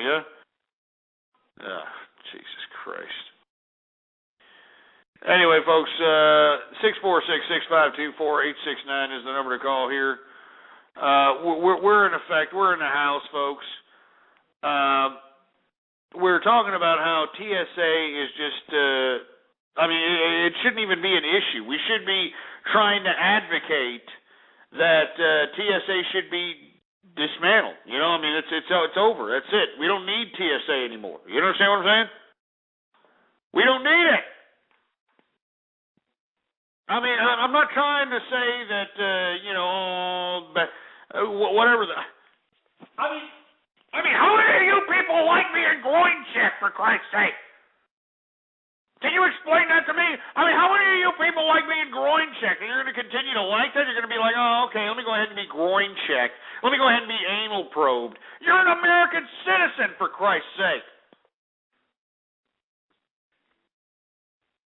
Makes me sick, man. This used to be a country of freedom. We used to have balls. Remember, land of the free, home of the brave? Remember that? Remember that old saying? Remember that used to be pertinent? Remember we used to have balls? Now look at us.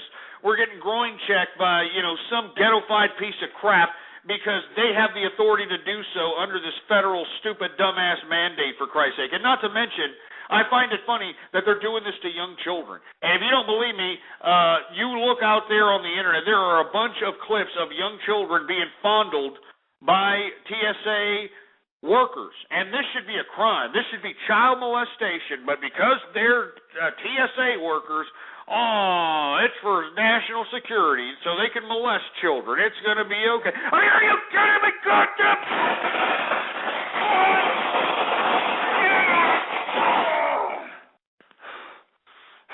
I mean, are you kidding me? Is this what America's come down to? Is this what America is, for Christ's sake?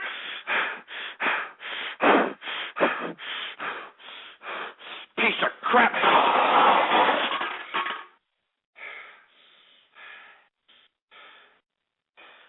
I mean, I don't get it, man. I don't get it. Is there anybody else out there listening, for Christ's sake? Is there anybody out there?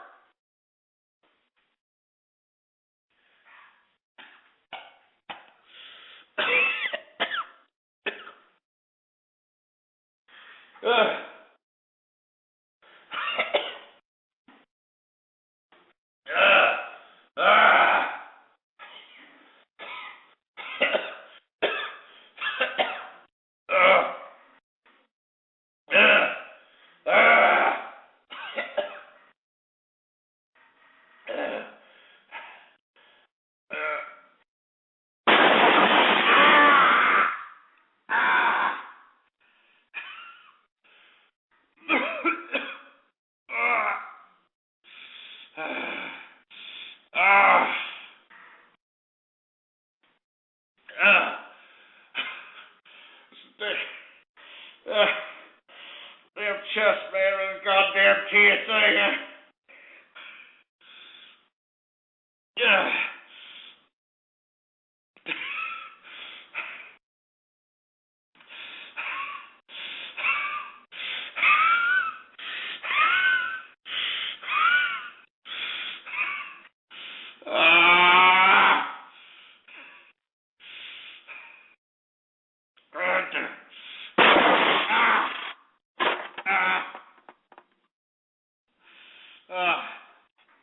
Let me drink some beer. I'm going to drink some beer. I'll be all right. Let me drink some of this beer. Yeah. Oh, yeah, what a rush. Oh, yeah. All right. All right, I'm feeling better. I'm sorry, folks. I just get a little pissed off whenever I see legal child molestation happening and it's being backed up by our government. Yeah, let me slam this beer. That's a good idea.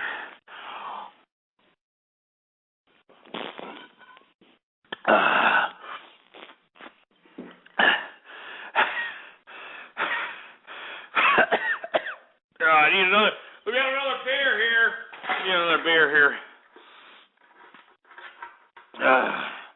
Here, let me open up this beer here. Oh, shit. Oh, damn it. God damn it. Oh, Jesus Christ. Oh, Jesus. God damn it, Slice. I got the beer all over here. I got beer all over the goddamn place now, man. God damn it. Jesus Christ.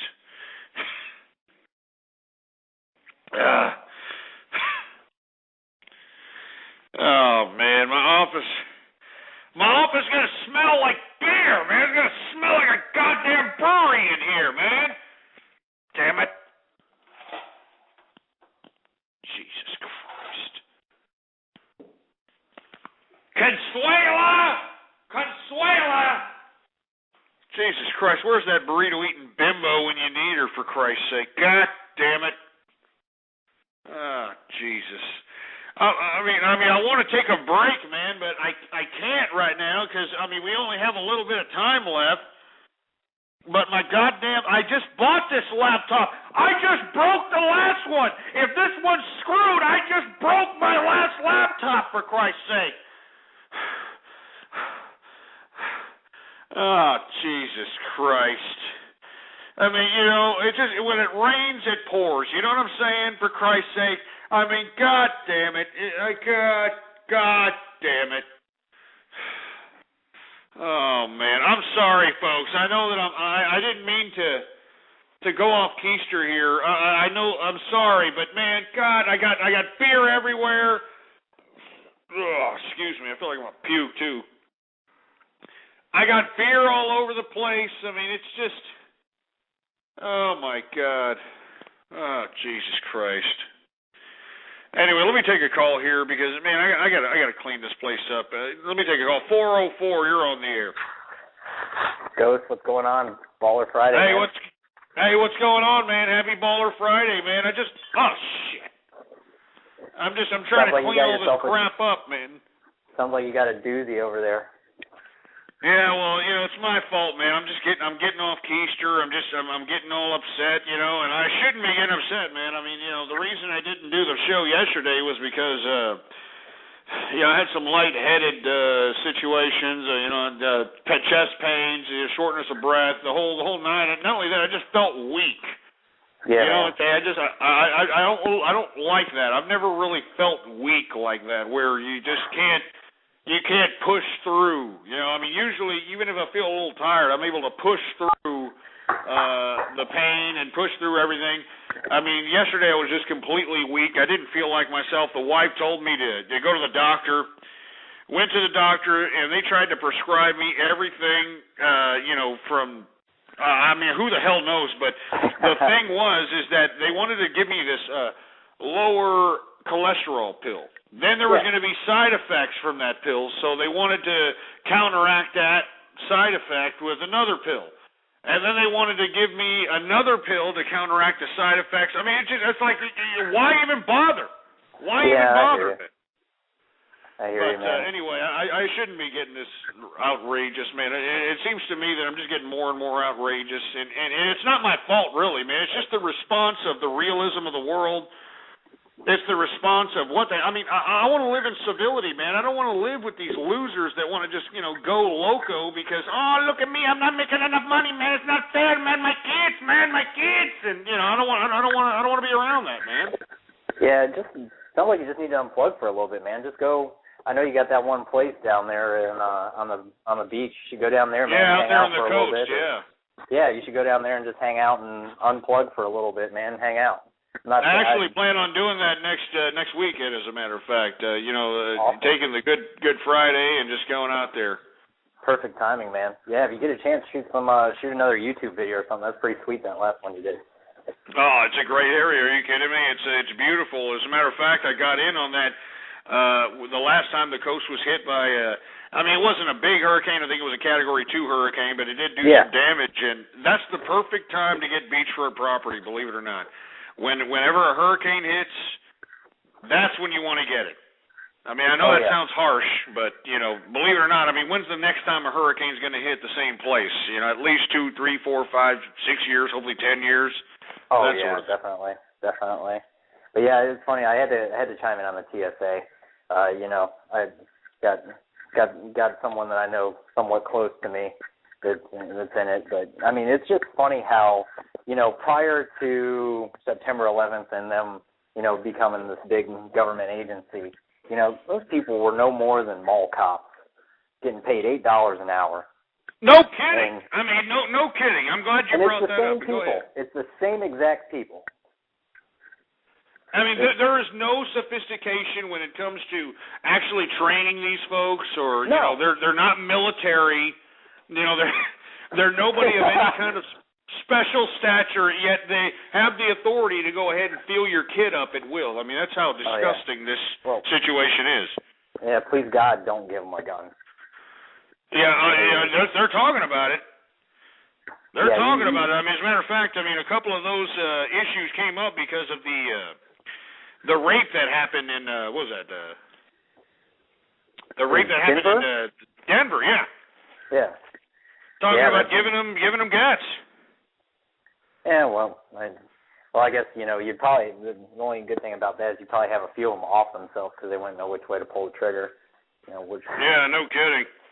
But no, it's stupidity, man. To be honest with you, these people shouldn't be having the rights to anything. They shouldn't be doing anything in my personal opinion. I think they should just If they're lucky, they should just be checking the monitoring systems behind the baggage going through the X-ray machine, and that's about it. They should have no authority in checking anybody's groin. They should have no authority in taking the picture, an X-ray picture of somebody's Johnson. They should have no authority over this stuff, but they do.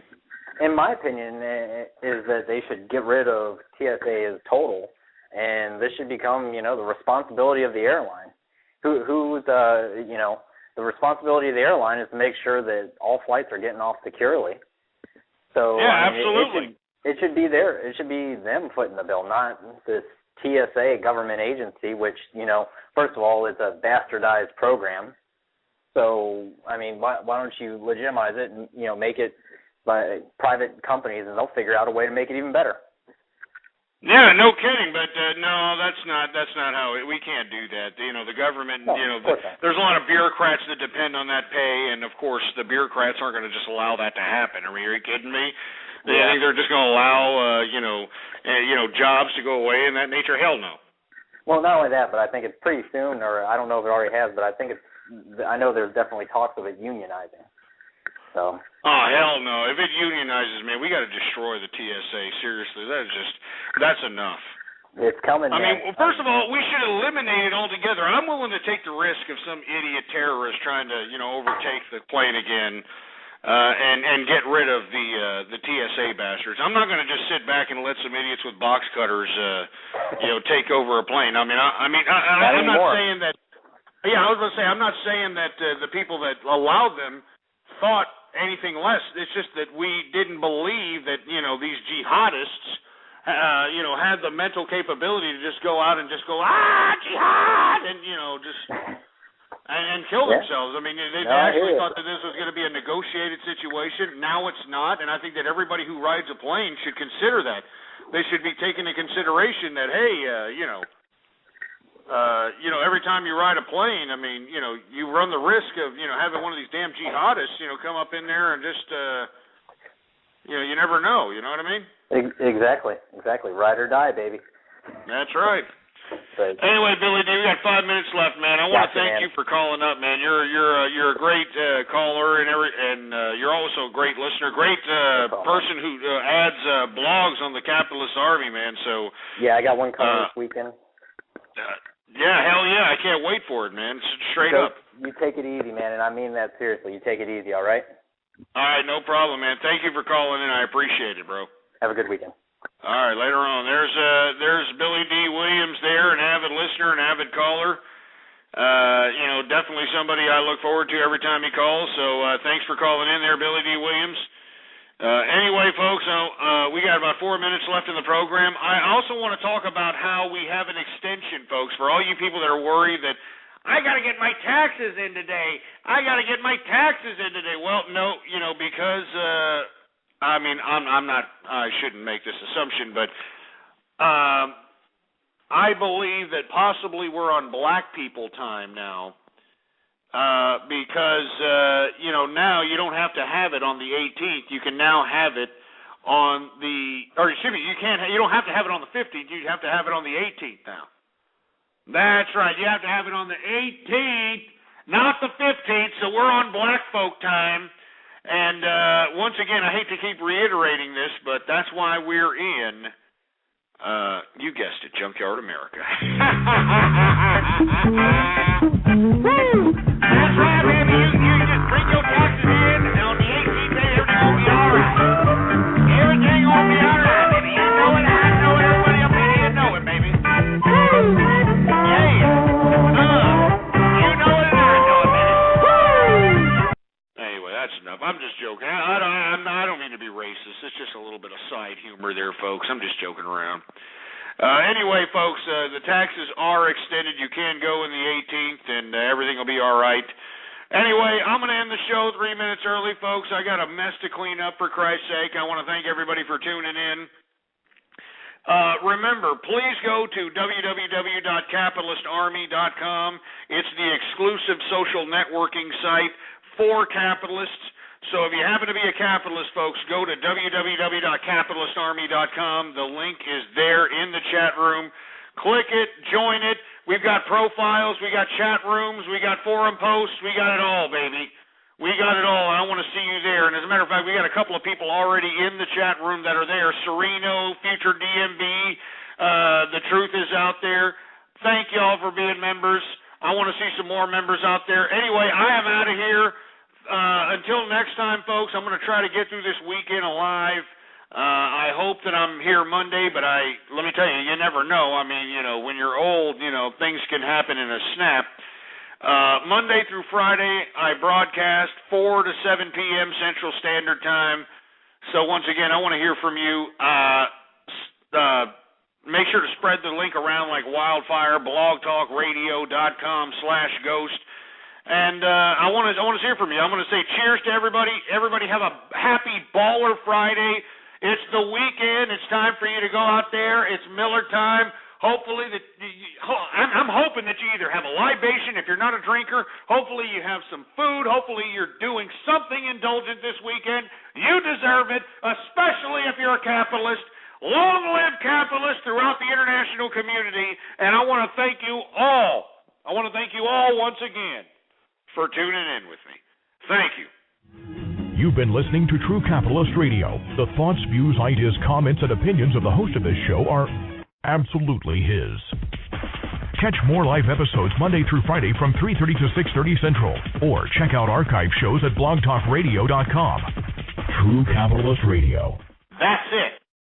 Boar's Head is bringing a slice of Japan to the deli. Introducing Boar's Head Ichiban Teriyaki-style chicken.